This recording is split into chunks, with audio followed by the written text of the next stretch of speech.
to stare. But why don't I hear it?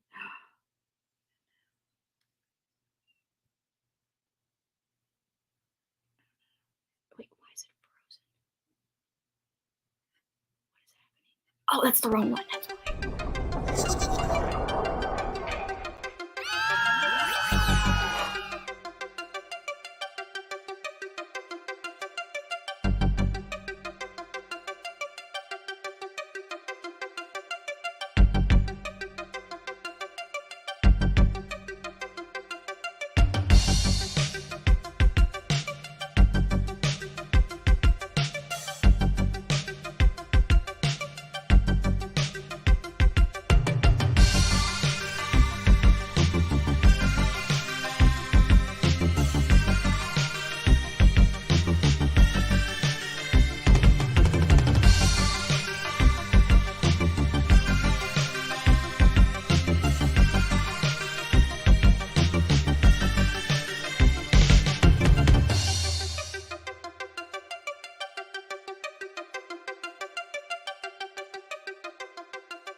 Hi guys!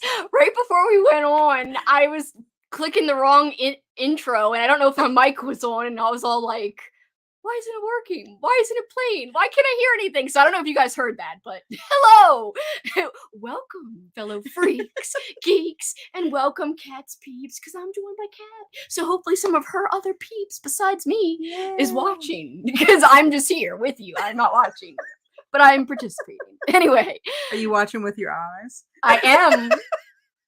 Versus other ways. I don't know. Anyway, Amy's here, Halko's here, DJ's here, Annie's here, Arlene is here, Board Now is here, Cynthia's paperback heart is here. Hi.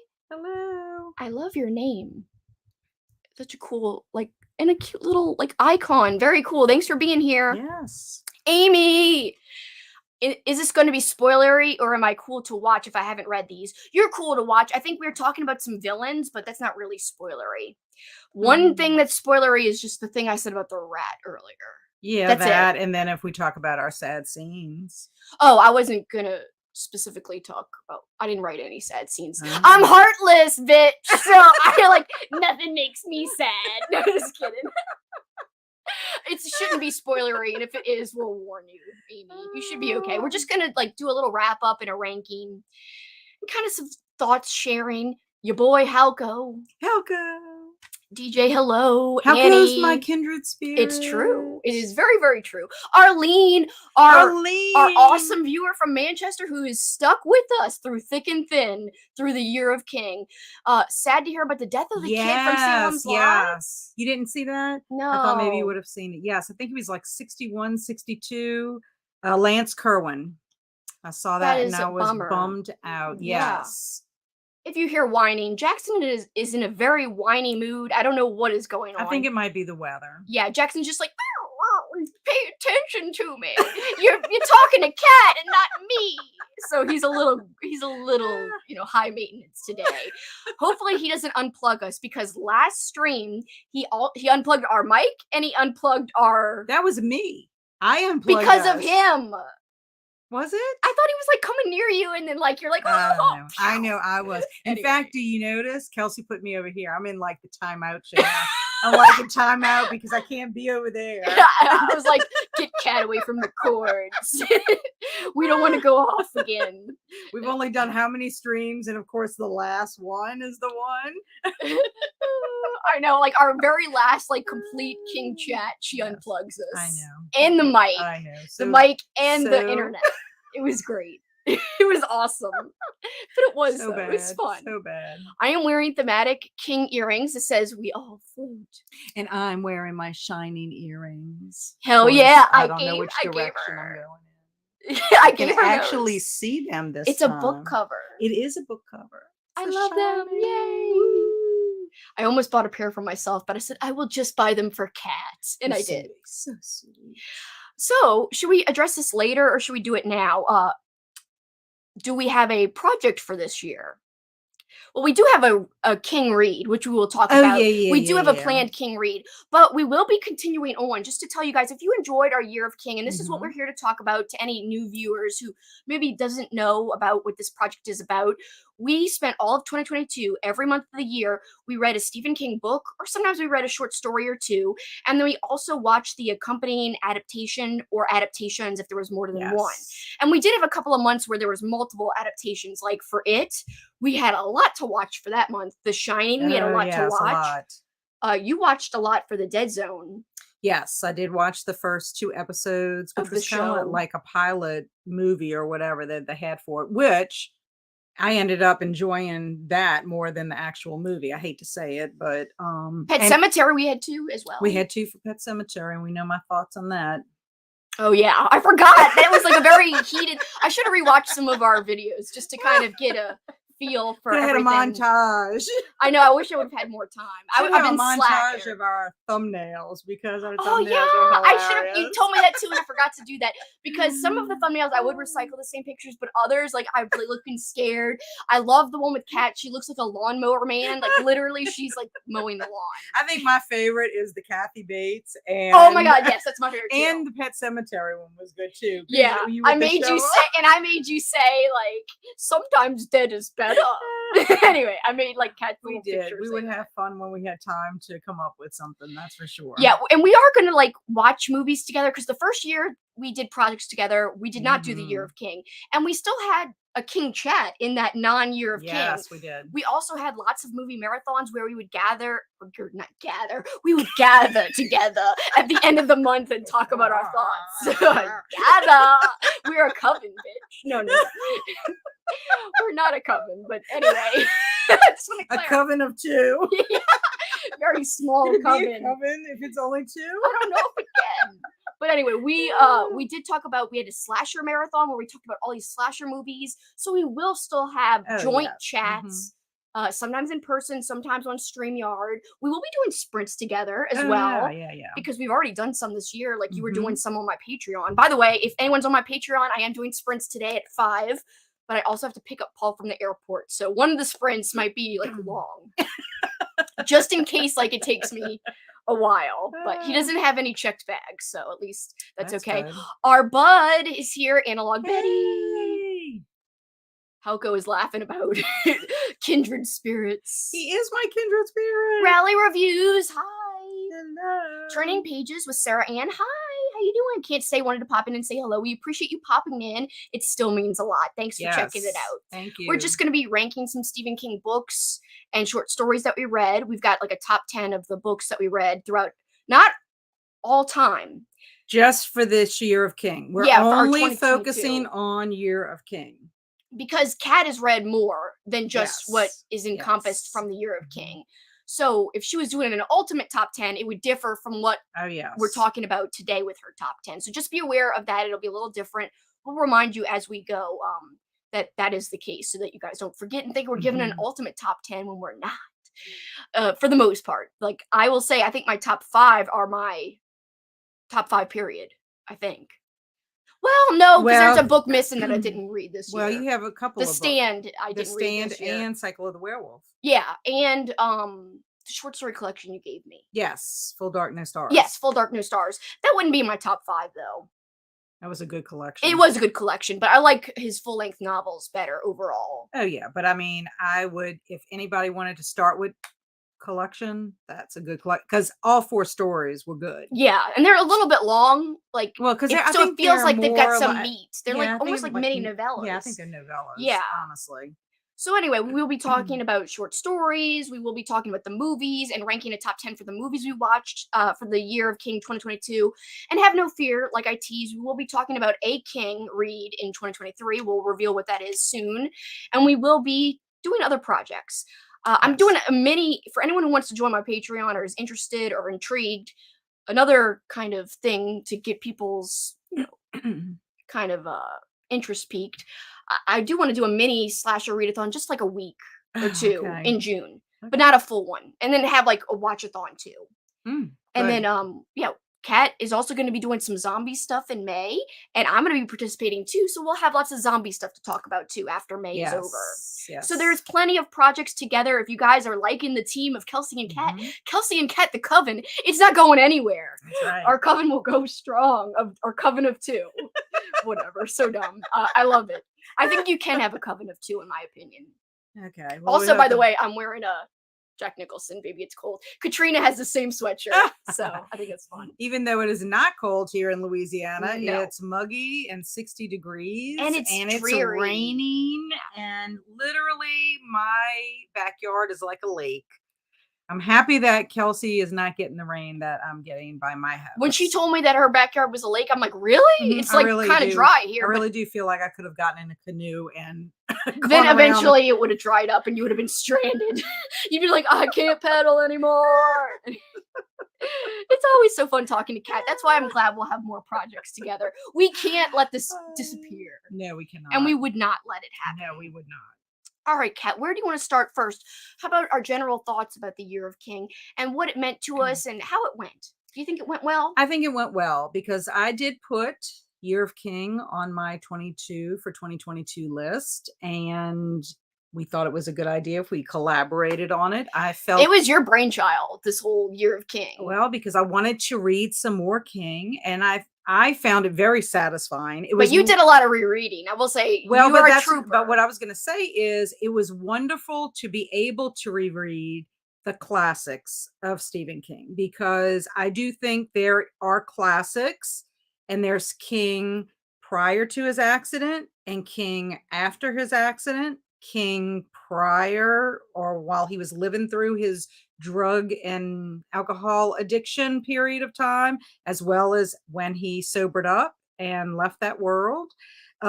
So there are differences in his writing. He's always seems to have, I mean, people consider him like the master of horror or whatever, but I do think that Stephen King writes about everyday people.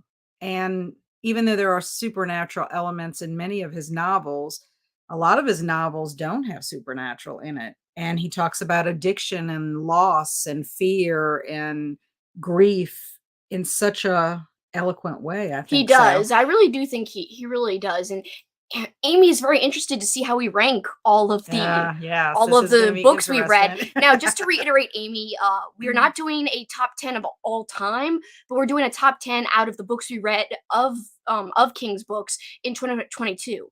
But I will say we read a lot of the classics, as Kat just mentioned, like Misery. In fact, we'll go through a list of everything we read to kind of recap it. But Misery, we read, It, we read Pet Sematary. Like, we're talking classics. We read The Shining. Early in his career, we read Dead Zone, we read Cujo. And that's the other thing. It was also nice to be able to finally visit books or short stories like I had seen the movie but had not read the book yet. Same thing with me. Like, a lot of the things we read, I had seen the movie adaptation but had never read the story or the book. And so it was interesting seeing the differences, and also interesting because I had preconceived notions on which things I might like and dislike in terms of the books. Like, oh, I already know the story too well, it'll be boring to me. I was afraid about Pet Sematary. Like, I know the movie so well, the original 1989 movie, of course, which, yes, it's campy, but I personally love it. Don't go down that road. Anyway, I love it so much, and I was worried, like, I'm gonna be so bored. But Pet Sematary, through the audiobook, I discovered how much an audiobook can enhance a reading experience, because Michael C. Hall narrating that audio was freaking amazing. And I was not bored, to say the least. I was freaking very pleasantly surprised. Cujo, I know the movie pretty darn well. I didn't think the book would add anything. I'm like, come on, a book about a killer dog. How fun is this going to be? But it was great. Also, all the research, too, when we watched that documentary about the making of it, it just totally changed. Like, I will never look at that movie again the same way, because we watched a little documentary. But I'll also say I don't know if I'll ever read the book again, because that was one that you were torn. Even today. I mean, that was August, and I'm still carrying the trauma of it. I know, you're like, it's so sad. Cujo is such a good boy. And like you really get that in the book versus the movie. Yeah. So I think the book Cujo is kind of underrated because I think people it's easy to write off the book like we know the movie, we don't need to. Well, read the I book. think that's But a big mistake. it is a big, and that was my preconceived notion was like, I'm not gonna even enjoy this. I'm so glad I read it because I loved when we got the perspective of Cujo because it comes off in the book how much better of a dog, like not better. He just comes off like you really sympathize with him for getting rabies because he was such a great dog before that, and that comes across so heavily in the book. And really, the book focuses on the family and the characters more than just the attack. It's about a lot more than that. A lot more. Katrina, sure. I just mentioned you. Don't you have the same sweatshirt? Because I thought you did on your Instagram. I thought I saw you wearing it, but she says she likes my sweatshirt. Thank you. So yeah, guys, we will be talking about the rankings very soon, but we're just giving kind of a wrap up about the year. You know, I had such a good time. At times I was scared and nervous because we had some chunkers on our list. Oh, yes. Some really long books like Needful Things in October was our plan. And I was like, I'm so scared because, you know, October is such a big reading month. And at first when we made our Year of King, you and I did not have all the other stuff that developed as the year went on. I mean, that's I think the big issue with making goals and resolutions and plans sometimes, especially if it's going to be long, ongoing, is that you never know what's going to come up, you know, in your year, in your life, whatever. And we even intentionally put short stories in June because we knew we were going to have it in July. And that's a so big we boy. Figured we could get a jump start in June on that. Well, that didn't get a jump start because we had other plans. I traveled during June. I had a lot of events in June. I was rarely home. And then in October, the spooky season. Hello, we both have movie marathons that we're watching during the spooky season. And then I was doing a readathon with people. Yes, and it was crazy. And then the other thing is you want to read other spooky books, but we also picked short stories for September so we could get a jump on it. That didn't happen. No, I actually read Needful Things. It was our October book choice for our King year. Right. And I read it in November, like the first week right before our chat, but it worked out for me. It worked out the best to do it that way. Yeah. I mean, it's just, you could only do what you had to do, but we were committed. We were committed because we also knew that we were doing this online, live. And so, and that's the one thing that was great about having you guys out there is that we knew some of you were traveling the whole entire year with us. And that on this journey a lot. It was almost like we couldn't let y'all down. We couldn't let each other down, you know, even though we had a bunch. And then I also launched my YouTube channel in October. It's like, what am I thinking? I was supposed to do it in August, but I'd go and do it in October of all the busiest month of the year for us. But you know what it is? I can tell you exactly what it is. Kelsi and I are both Capricorns, and we can't do anything the easy way. No, we don't do things half-assed, like in general either. No. We're planners, and we're like, sometimes planning is great, but other times it's like you get so ambitious with your planning that it's like overwhelming. But the Year of King, you know, sometimes it might have felt a little overwhelming and daunting, but in the end, after it's all said and done, to me, it was so satisfying.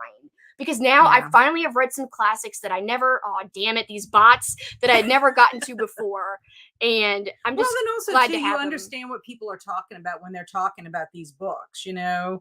You exactly. have some like point of reference, you know, when people are talking about it, or like if you see something in pop culture, or if you're reading something more current by King, you'll know what they're referring to. Because he does cross-reference a lot of things throughout his books, which you had so much great. I got to shout out your freaking tidbit skills because you came with the tidbits, you came with the fun facts, you did so much research throughout the year of 2022 during this project. Thank you, Kat. I loved it.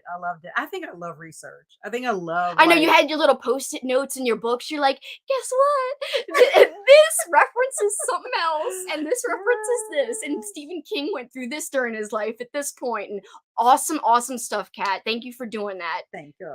Because I was not the researcher. I was more of like, this is how I feel about this. Let me come in like at the last minute and give my thoughts. You're more like, I prepped for this. And I'm like, yeah, whatever. Jeez. Thoroughly enjoyed your monthly reviews. So much fun being live. Oh, thank you, Yeah. Arlene. We're so glad to have you with us for so many live chats. Yes. Especially because you're all the way joining us from Manchester. So it's extra special. But we really appreciate everyone who joined us because it's been a ball. So where do you want to go now? Where do you want to go? I have my little note cards. What's first in your note cards? Are you just gonna swap? Oh, we're supposed to be hiding our stuff? Yeah. Oh, God. We were gonna reveal. All right, let's do I feel like let's start off with villains. Oh, villains. Because I think the bigger deal is going to be books and movies. Okay. So we have a top 10 of villains. And let me just preface this by saying that, yes, there are several different villains in all of the books that we read this year. But should we go through the list of what we read? Yeah, let me pull up your document. Luckily, I have Kat's document. Don't be freaked out that we don't see ourselves. We're still up. Okay, thank goodness. Let me just pop this up. All right, so let's talk. Nick, can you read it from there? Or Yeah. I can read it. We could read this is our list that we're ranking off of. Yeah, so just to keep in mind, there are several villains in it, for example, besides Pennywise, the dancing clown. And there are other villains in the Dead Zone besides Greg Stilson. However, I wanted to make sure that we picked ones that got more text time, I guess. Yeah, text time. That makes sense. So that way, because otherwise we could spend, too much time, going through it. Yeah. But so each person is from one of the stories, as you can see here. Annie Wilkes is from Misery, Raymond Andre. Jobert. Is it Jobert? Yes. Jobert. It's from Gerald's Game, the Langoliers, the actual Langoliers. The Chompers. Creatures, yeah. George Stark from the Dark Half, Beyond the Pet Cemetery, in Pet Cemetery, and I put Mrs. Carmody / the Creatures from the Mist. Yes, because however you want to look at it, both are dangerous in their own separate ways. Room 1408, the actual room, Pennywise, Cujo, which it broke my heart to put him on there because I really don't feel like he's a villain. He's more of an antagonist. It's a damn bat. The damn bat. The damn bat's the real villain who bit him. Damn rabid bat. Freaking rabies. So then you have the giant mill rat, bat, whatever you want to call creature. Then the Hadley Watson Model 6 Speed Ironer and Folder from which the is the Mangler. I love how you actually took the time to write out the actual name. Well, that's what it was. Machine. Yes. And they called it the Mangler. Then we had the Lawnmower Man. This is all from the books, people, not from that horrible film. I didn't think the film was so bad. I did watch it on 2x speed. Did that affect my rating? Nothing to do with the short story whatsoever, except that there is an actual lawnmower man, and they're not even similar. He doesn't eat stuff. No, he doesn't eat the grass. No, which would have been fun. There's no mythology in the movie. No. Okay, Leland Gaunt from Needful Things, Greg Stilson from The Dead Zone, and of course the Overlook Hotel. From The Shining. Think that Jack Torrance he's an antagonist, but he's also a protagonist, and he's really not a villain. I mean, he can't help it. The Overlook Hotel is what is the issue, don't you think? Yeah. I mean, it's got a really unsavory history. If they weren't there, no, there'd be no story. Right. So it is the Overlook Hotel, which is the villain. I believe more than Jack. So. Okay, so Jack was just a vehicle. Okay, so do we want to do rock, paper, scissors? Or let's do rock, paper, scissors. All right, you ready? 1, 2, 3, shoot. Ah, she cut me. Sweet, that means I go first? Yeah. Oh, okay. I was just like, what scissors are over paper. And before I go, I do want to say thank you, Justin. Love your channel. Stephen King, a huge fave of mine. It, Carrie, The Shining, Misery, some of my faves. A rare fave is The Girl Who Loved Tom Gordon. I haven't read that one. And I have a pop-up book of that one. Oh, really? Yes. That's cool. Nice. Well, thank you so much, Justin, for hanging with us. So right now, in case you missed it, we are going through our top 10 villains. From 10 down to 1, right? And again, just to reiterate, yes, 10 down to 1. And this is the villains from the stories or books that we read in 2022. Carrie was not one of the books we read, so nothing from Carrie is part of this list. We just went through the villains. That is the list of villains we are ranking, and it's the villains from the books we read in 2022 by King. All right, so here we go. My number 10 villain, Cujo. Yes. How could you put him on the list? Well, it's just he is a little scary when he has rabies. He's at the higher end of the list. He's not that scary. I still feel for him. I still love him. Cujo! He was a good boy before the rabies. I know. Number 9, the mill rat / bat.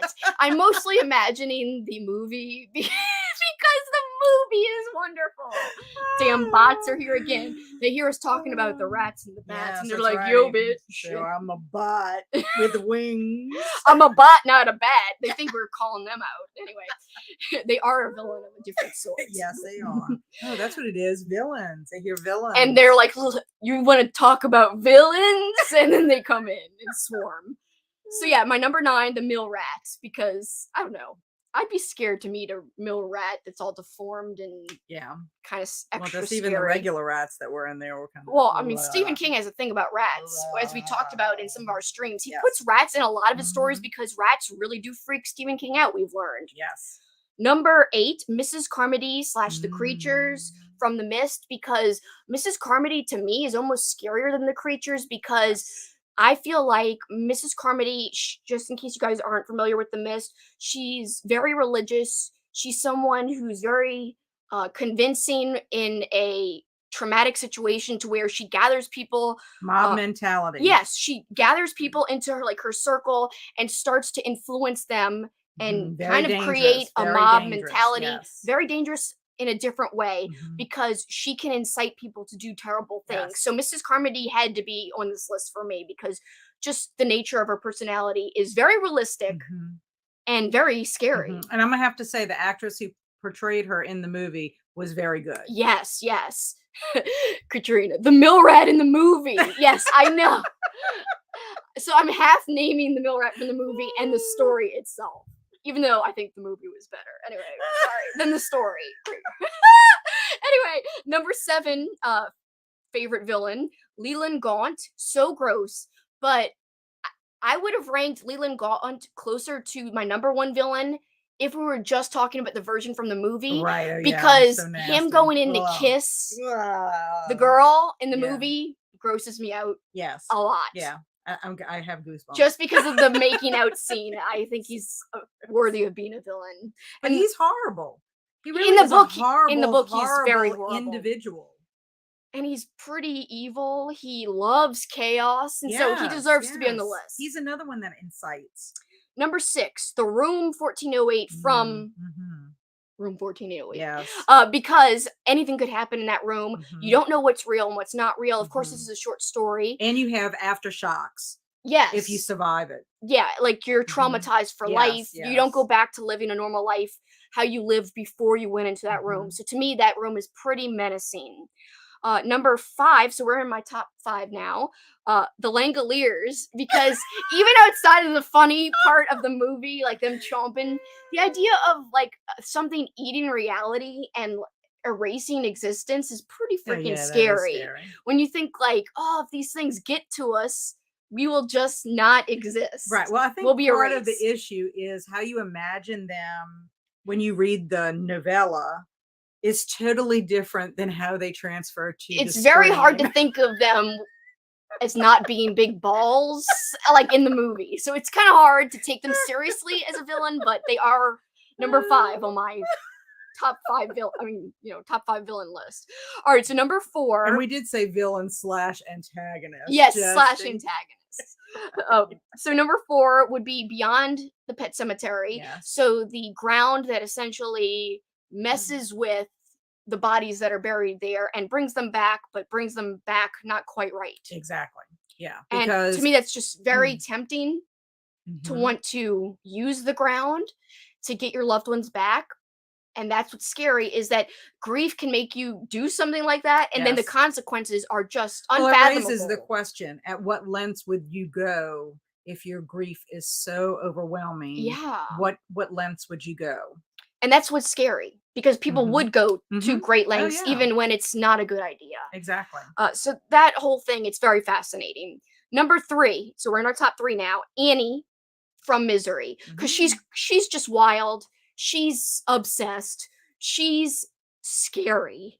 she is a hell of a woman. She's realistic. Yeah, she scares me. She really does. And I mean, the movie portrayal is just fantastic. That's why Kathy Bates won an Oscar. She should have. Yeah, I mean, she did a great job. But the book itself, the Annie in the book is pretty darn terrifying too. So whether you consider the movie version or the book version, both versions of the character to me are very well done.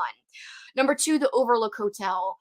The hotel is such a great freaking locale and setting. It's so sinister. The descriptions of it, both. I love the Kubrick version of it because it takes it's like its own character. In the Kubrick version, especially, it is for the most part in the made-for-TV movie, but I think it's even more of a character it's more in the sinister, Kubrick version. But in the story itself, it definitely feels like a character, even more than the made-for-TV movie. 100%. So yeah, the Overlook Hotel is definitely a villain in my opinion. And number 1, Pennywise. I think one of the greatest villains ever created. Zany, who's not afraid of clowns. I know I am. And growing up, it was one of the made-for-TV movie miniseries was one of my first things that I watched that freaked me out.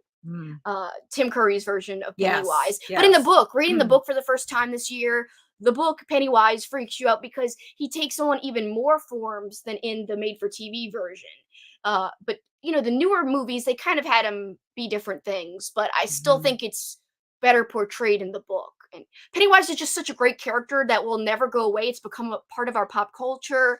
To me, it transcends the story. It's become a part of our emphasizes why collective. I can't stand clowns. Yes, and it's become like a part of our collective, you know, conscious and psyche as a society. Like if someone says Pennywise, we know who they're talking about. So to me, it's one of the most famous antagonists that was created by King. So to me, that's why it deserves to be number 1. Yeah, it's super creepy. Are you gonna have the same list? Let's go. No. Okay. I just was wondering. Oh, wait, look. Cockadoodle. Yes. That's true. Yes. Kathy Bates nailed it. She so deserved the Oscar. And if you have not seen Dolores Claiborne, which I do think should be a book and movie, I love the revisit movie at some point in the future. Kathy Bates plays in that movie as well. So I keep wanting to tease the thing we said might happen again. Well, we'll do that at the end. At the end, yes. Yeah. Stay tuned. Stay tuned for announcements at the end about future projects. All right, go ahead, Kat. My number 10 is villains again. The Mangler. Ooh, the Mangler made your list. Yes, the reason why, the whole possession of it, the whole thing of what happens to you when you get caught in the machine, it not only like makes you go through it, but then it folds you and all that. You're a human sheet, essentially. It was just terrible. And then they couldn't do anything with it. Like it escaped and it's out in the world still today. We might run into it. Who knows? That's a good villain. Yeah. Number 9, the Langoliers. Yay! Because I too am also like, could you imagine if you just live in life and then like the life is just gone. You're erased. You know it, that dimension or whatever. No smell, no taste. How can you live like that? It's awful. I would not like it. I wouldn't like it either. Number 8, George Stark. I thought that George Stark was terrifying. Him and the Switchblade, and I think Timothy Hutton did a great job. This is from the dark half, by the way. Yeah, the dark half. And his portrayal made it even worse. He was just terrible. He was terrible at the lengths he would go to try to take over Thad. And just the whole concept of how he manifested. If you haven't read the dark half, it is a very interesting story. Because I think more people need to read it. Number 7 is Mrs. Carmody, because I think she's dangerous. From The Mist, of course. Yes. She Kelsi is very, very dangerous. Number 6 was Annie Wilkes for me. Wow, that's like not as close to one as I expected for you. I know. Oh, I'm interested. What could be in her top 5? Annie is terrifying to me because she could exist in real life. You know, I guess she would be the modern day Karen, but yeah. You That's know a great comparison. But and also too the fact that she was so you know, at some points just so nice and pleasant, and people could trust her. And she was also in a field as being a nurse, someone who was supposed to be a caregiver, but then would actually take people's lives. Like how she could justify that, you know, kind of thing. Number 5 to me, you're going to be surprised by this, is Greg Stilson. Huh. Yes. And I picked Greg Stilson because Realistic. I did not like him from the moment he was introduced on the page of the book, because he was so horrific to the poor dog that he kicked basically to death, like killed it. And he was scary in the sense that he was an everyday man who was able to rise to power with such terrible methods and had a really terrible plan for the world. Can you think of one trait or a few top traits why you put him over Annie? Is it more that he's more realistic? Is it that he is more brutal? Like, what is it? I think it is because he had more power. He was able to gain the power quietly. Yeah. Like, that's something that he and Annie shared. Sorry, guys. Is that they could get away with the things that they got away with in a quiet way.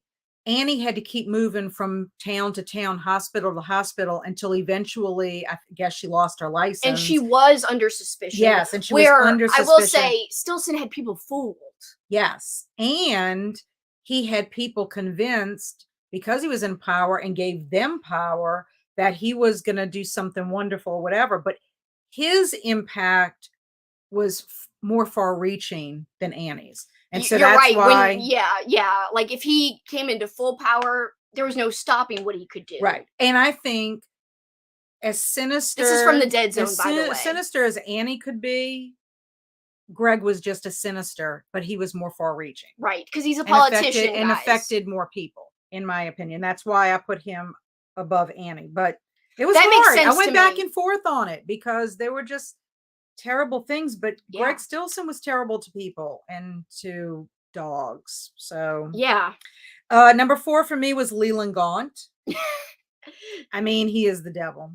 And the fact that he's even more powerful than Greg Stilson, because you can't kill him. And he's just creepy. He's creepy, and he gets so much pleasure out of pitting people against people. His whole plan in Needful Things is so remarkable to me, and so remarkable how he could take people's fears and dislikes and manipulate to the point that he caused so much chaos. And not just for that town, but just town after town after town after town. So I didn't like it. Number 3 for me was Room 1408. I mean, sorry, but that's like traumatic for the rest of your life if you survive it. Yeah, well, that's true. There's so many people that didn't survive it. And I just thought it just messed with you. And I am scared of haunted things. Haunted areas. Yeah. Haunted areas, haunted items, like things like that freak me out, because I feel like it could happen. Yeah. I mean, maybe people think that's silly. My son Andrew thinks I'm ridiculous. That can't happen. There's no such thing. I'm like, my uncle owned a house in St. Louis. It was, I guess, considered like a mansion, like you would consider it that kind of equivalent for anybody who knows New Orleans, the houses that you see like in the Lower Garden District. Right. Historical. So built long time ago. You know how many people went and lived in that house, who died in that house? Kind of like a hotel, like 1408. Like people come and go, people die. And I'm going to tell you, 2 places in that house that gave me the willies were the basement. And it could be because I read a lot of scary stuff. Granted, I literally, and this is no lie, I was an adult. I was in my 20s when I went to visit. And that's where his washer and dryer was. So I had to prop the door open, and literally, I wish I had video footage of this. I would grab clothes out of the basket, run, throw them in the washing machine, and run back to the door. Because I'm like, if that door closes and I'm down here, because they had this like big boiler in there. They also had, so it's like the overlook. They had this immersive tank, because at one time they had this tank where people would float in it. It was like, I don't know. Like sensory deprivation tank. It was just randomly in this house. It was weird. And then there was another room, and you would walk in the room. It was cold in that room. And they had this weird bolt thing that looked like somebody would have chained something in there. But when you would walk in it, you had a different feeling. I hated that room. I would never go in that room. I mean, and I felt it just going in on the tour of the house when I stayed there. Of course, he also had those weird transom windows, like in his bedrooms. And of course, who do you think I thought was floating on the transom window? The guy from Salem's The Lot, Salem's the kid. Lot kid, Yes. the brother. Yeah. I'm terrified of him still today as a 54-year-old woman. So that was 1408's number 3. Number 3. Number 2, Overlook Hotel. Oh, because yes. in my opinion, it's the same thing. You just look at what it did. Look at what it did to Jack Torrance. I mean, I just think if you have any little inkling of fear, whatever, you're not like secure in yourself, you're a goner. Yeah. That's the end of you. And then number 1, Pennywise. Yeah. Pennywise. So we had the same top 2. Yeah. So we both named Pennywise as our number 1 villain, and close behind that, the Overlook Hotel. Yeah, and Pennywise, I agree with you about everything. Iconic. I mean, really, honestly, transcends literature, really. Yeah, and again, he feeds off your fears. You know, so he could really do anything. Yes, it's scary and cause you to do anything. I mean, think about how scared Stan was when he got the phone call. You know, from Mike Halloran. Think about that. He ended his life because he just couldn't face going back. Even though they made a promise to one another, which only made Pennywise stronger. Yeah. So much fun. I'm glad I finally read it. I feel accomplished. Halco is on the same page. Love Dolores Claiborne. Katrina, Misery is such a scary movie. Those close-ups. Oh, yes. Also, she loves sensory deprivation tanks. Well, this tank was creepy. He doesn't live there anymore. He actually moved he bought a house years ago, and then he finally sold the house at the beginning of 2022. Well, it's just a thing you wouldn't think would be in a historical house. That's why it's weird. Well, what's weird about it is the house. I always wanted him to go do research to find out what the history of the house was, because I would be curious about it. Because I mean, it was built like but then you find out that somebody was freaking murdered in the room you're staying in. Well, and at one time the house was used as a boarding house. And what was weird is he had 2 sets of stairs. He had the stairs that, you know, the people who lived in the home, and then you also had the stairs that the servants would go up. And I was always like, what if I'm walking up the stairs and then there's something walking up the stairs? Because he wouldn't really keep it well lit because he didn't use all areas of the house. That was another thing too that was creepy about it. And so I mainly who knows what's going on in the other areas. Yes. And then the transom windows were like creepy. Yeah. I'm totally with you there. Hey, Mr. Morningstar. Hey. Did y'all mention the new King Bokali yet? Not yet. But we are going to talk about it. We are going to talk about it. Kat's got her notes. We just ranked our villains is what we just did. So we ranked our top 10 villains that we read in 2022. So not of all time. Yes, because the thing about it is this would be a very different list if we were listing everything. I would have to include Randall Flagg. Oh yeah, that's what I was going to say from The Stand. I feel like he is a great villain. Yes, and Barlow would be for me from Salem's Lot. So. Yeah, and I haven't read Salem's Lot yet, so many villains or antagonists. But you notice the werewolf was pretty creepy. I mean, he was pretty scary. Oh yeah, he was. But he wouldn't be my top 10. But guess what? You notice I didn't have Cujo on my list. You were like, I love Cujo too much to put him as a villain. Cujo. I'm sorry, he's not a villain. Ooh, this is a good one. I haven't read The Green Mile, but I love the movie. The Green Mile. Oh, and there's a terrible person in that one too. I liked Percy as a villain from The Green Mile. Yes, yeah, he's terrible. Oh yeah. Terrible. I love that film. I can't wait. I do want to read the book. It was originally written like little parts. I had those originally because I bought them from the grocery store. I used to work at Winn-Dixie, and cool I'd buy one every month. And what was terrible about it is they were short. So you could devour one like that, and then you had to wait the whole another 30 days until the next one. So it's once a month. That would be hard to wait. Oh my God. It was terrible. You were like on the edge of your seat, like, come on, I want to know. All right, so this is like hard. What do we want to go to next? If we're going to books next, I think we should rate the short stories first before the books. But what do you think? Okay, yeah, let's do short stories. I feel like the movies, honestly, were the hardest thing for me to rank. Anyway, it is so hard. So I think we should do the movies last then. Is that okay? Yeah, after movies. So first we'll do the short stories, then we'll do the books, and then we'll do the movies. Oh, you're saying movies were hardest for you? Yeah, that's because that to me is the hardest. No. Okay. All right, so let's go with the short stories. So who wants to go? Do you want to do rock, paper, scissors? Yeah. 1, 2, 3. Okay. 2 scissors. 1, 2, 3. I win again. Man. All right. All right, so good. short stories. We'll do it again for books. Okay. So just short stories. So number 4, although I love the freaking movie, I didn't think the story lived up. I thought it was lacking. Graveyard Shift. That's your number 4? Yeah. Oh, okay. There's only 4, I so know, it's last. okay. I didn't Oh, like hello. it. Yeah. Oh, Jackson's whining. Oh, do not jump. No. No jumping. No. No jumping. Or you'll be Sorry, you'll be in the guys. timeout No, chair. no, with me. Jackson. He's gonna unplug. He's gonna unplug. No, Jax. He's giving me love. He Can you handle him, I Kat? can handle him. Okay. I can handle. He knows. He sees. He's like, yes. He's Kat. wanting to talk about his favorite short Yeah. stories. He agrees with me that Cujo shouldn't be on the villain list. Thank you. Yes. He just spit towards the camera. Great. Wonderful. Oh my god. Yes, he wants to say hello, Amy. It looks like he's like gonna talk into the He mic. does. I'm sorry, I'm getting so distracted by you, Jackson. Oh, great. You just are gonna chill here now. Are you gonna sit on my? Oh, he's giving me kisses. Oh. Okay, so number 3, 1408. I thought it was good, but I think it was a little short. I think the movie actually expanded a lot more on what the short story did, and I just think the movie really fleshed everything out. You don't agree? Okay. Well, I like it. I like the movie better. This is the Oh, first now he's time. coming to- oh it's my the God. first time he's ever wanted to be this visible. I know. He's like, yo, I'm tired of being ignored.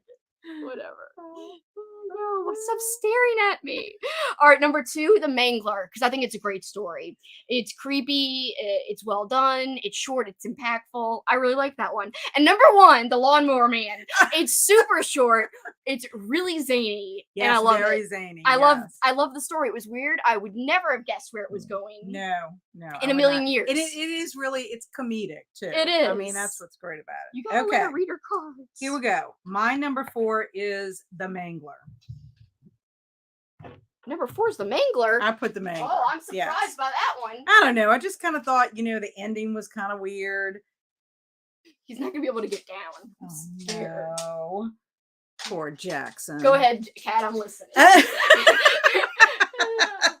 Okay, so The Mangler is my number 4. It Yes. was a good story, but it was not my favorite out of these. Number 3, Graveyard Shift. And the reason why is the whole premise of the Graveyard Shift having to work in such extreme conditions, the rats, the whole being in the dark and the dank and having that creature thing in there. And then the ending to me was creepy as well. I had some questions with the short story, though. That's why I put it as last. Yeah, I don't know. I just kind of felt like, what did they open up the bowels of hell, basically? I'm still here, by the way. Yes, did they open up the hell? Yes. Bowels. Number The 2. bowels. The bowels of hell. The bowels. The number 2. That was not Jackson opening his bowels. No, it was a sneeze. Number 2, The Lawnmower Man, because I did like it. I enjoyed it. It was fun. It was a good time. Very fun. But 1408 was my favorite out of the short stories, even though it was super short and the movie did expand it. I'm wondering if in some ways the movie expanded it, made me like the short story even more because I knew that what was potential about it going, but I just thought it was creepy. The whole premise of it was creepy. The whole guy calling and being like, yo, there's somebody on my lawn naked. Like, it's great. Yeah, but 1408 to me was creepier. No. I think The Lawnmower Man is the best. So we had quite a different list there. It was all mixed up. And it was just 4 possibilities. Just 4 possibilities. That's crazy. Yes, because 1408 is creepy. Even though but the story's so short. I know. But like I said, I do think the movie, I think about that movie too, because the movie is wonderful. Well, yes, if we were ranking the movie, it'd be different. I know, but it Story influences. only. I know, but it influences me. You're right. It influences me. All right, let's do rock, paper, scissors for the books now. Okay. Maybe you'll actually win. We'll see. 1, 2, 3. Ah, she won. Okay. Woo! Finally. All right, you get to go to your top 10, and this is the books out of the books we read in 2022. Yes. Kat has read much more. And by the way, so there are only 11 books. There are 11 books. 2 of them are novellas, even though they appear in a collection of stories because, Stephen King has collections that are novellas and collections that are short stories. So these are considered novellas. So we went ahead and decided to do an honorable mention so we could talk about all 11. of them. Yeah, okay. So you will hear all the 11 books we talked about. I mean, we read and talked about. Right. So my number honorable mention. My number honorable my number honorable mention is my honorable mention, and this should be no surprise to anyone, Gerald's Game. Okay, is probably one of my least favorite Stephen King books overall. I just don't really like the concept of it. It's hard to read. It is hard to read. I don't know. I didn't like the dynamics of the couple, that kind of stuff. I didn't like Gerald. He really gave me the creeps. And honestly, the whole stuff with the dog kind of freaked me out. And then I do think it could have been so much more interesting. It could have been a different novel if they could have, if he would have expanded more on the Jobert character. Yeah. Because I think that would have brought in the terrifying element even more so. I mean, there were parts in it because of him that were scary, but I think it could have just been heightened even more. That would have made it 100 times scarier, in my opinion. Now, the one thing I do like about the Gerald's Game, well, also to the other aspect about the Gerald's Game is the whole dynamic between the father-daughter. That freaked me out as well. But what I do like I would look up trigger warnings for people who are concerned. I definitely would do that. Is that it is connected to Dolores Claiborne, and it has to do with the eclipse. So I do think it's the type of book that if you read Gerald's Game, also in some time read Dolores Claiborne so you can see that connection as well, because things happen during that eclipse and Dolores Claiborne. There's the same eclipse in both books, essentially. Yes. My number 10 is The Dead Zone. I like The Dead Zone fine, but it is a slower book for me. And I mean, I like it. I enjoy it. I mean, it's not like I don't like it, but it is not, out of all of these, my favorite. Yeah. If that makes sense. It does make sense. Okay. To me, Number 9 is The Langoliers. Oh, come on. I love The Langoliers, but again. Well, you didn't listen to the audio narrated by Willem Dafoe. Would have made a big difference, perhaps. It honestly did. I mean, it made the whole reading experience, honestly. Number 8 is The Dark Half. Yeah. I liked it. Number 7 is The Mist. Number 6, Misery. Ooh, okay. Which kind of changed because of other things that we read. Number 5, Cujo. So at least Cujo made my top 5. That's good. It's a very hard book for me to read just because of so many factors, but also because of Cujo himself. I really am. I don't know if I'm just traumatized by the book. I know. Number 4, Needful Things. Number 3, dun dun dun, It. Ooh, that's pretty high. Number 2, I know you just can't wait, huh? The Shining. Oh, number 2 is The Shining? Yep. What's number 1? Pet Sematary. Wow. I love Pet Sematary. You surprised me. In fact, when people ask me... That was going to be reversed. In fact, when people ask me what book that they should start with, I always say Pet Sematary. Oh, really? Yeah, I just think it's good. It's got all the creepy vibes. It does talk a lot about grief, but I don't know. There's just so much to it. Gage Creed is amazing as a character in there, and I don't know, there's just so many layers to it. You know, that part of the book where he's like, yo, I went and slept with I know. It ruins it. It ruins it. I was like, what? Why? I know. Anyway, I don't know why that's in there. That makes me upset. Anyway. I mean, that's as bad as Cujo with that whole thing, too. Oh, yeah, that was thrown in there, too. I was like, well, whatever. Anyway. It shows you the flaws in our characters. It does. Because Stephen King is very, very, very good with character development. He is. So. And I feel like if people don't like slow burns or, character development, they probably wouldn't like Stephen King. No, very because much. It does take him a while sometimes to get, he builds he builds. Okay. Yeah. I'm All right, so my curious. top 10. It's very What's your honorable mention? oh, my honorable mention. I'm sorry. My honorable mention is, and I wouldn't even call it. I would say an honorable or dishonorable mention. The Dead Zone. I was so bored. What? I was so bored with that book. Over huge. That is honorable mention. Instead, Our discussion, I'll tell you, because so number 10 is Gerald's Game. I was debating which one should be the honorable mention, but it's not like I didn't really enjoy either of them to a great extent. Those are my two least favorite reads of the entire year, including the short stories too. Dead Zone, I just struggled. I don't know if I was not in the right mindset. Now, maybe it's because I read Two Kings in a month, because if you remember, I read Needful Things at the beginning of the month because I read it late. Instead of in October, I'm reading it at the beginning of November, and I read The Dead Zone at the end of November. So I'm reading them both in November. I did use audio. I thought James Franco's audio narration was flat. That was part of the problem for me. It kept reminding me of the series 11/22/63. Yes, that is true. There was a big political leaning like aspect to it. Yes. The main antagonist, or who I thought was the main antagonist, wasn't the main antagonist. So my whole perception of the book was completely well, I think wrong. what it is, and that's what happened with both Gerald's Game and The Dead Zone. I mean, I love Johnny Smith as a character.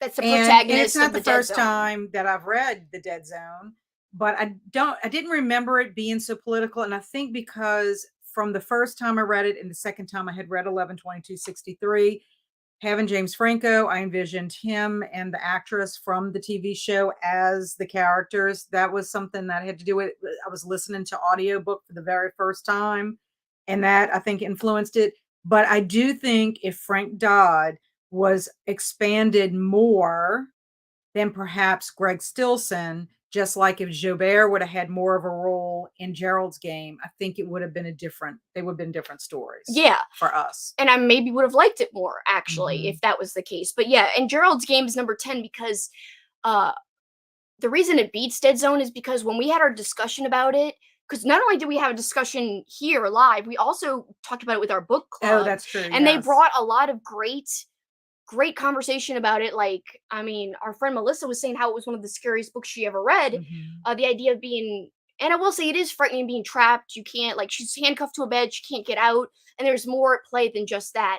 And some of the things, the psychological things that we were all discussing, both here live with you guys and on our live stream and with our personal book club, both were freaking very, very intriguing, like, concepts. I think for me, Gerald's Game, it's not so much that it's not, I mean, I think it's terrifying, scary.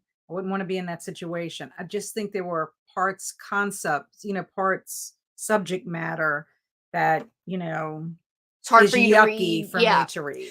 Yeah, I mean, that was difficult for me to read too, but I thought there was a reason it was there. Yeah, I mean, yeah, clearly. Yeah. It touched a nerve. Exactly. I mean, and it's a real thing people deal with and stuff. So anyway, Gerald's Game to me beats my enjoyment of Dead Zone for sure. Number 9, The Mist.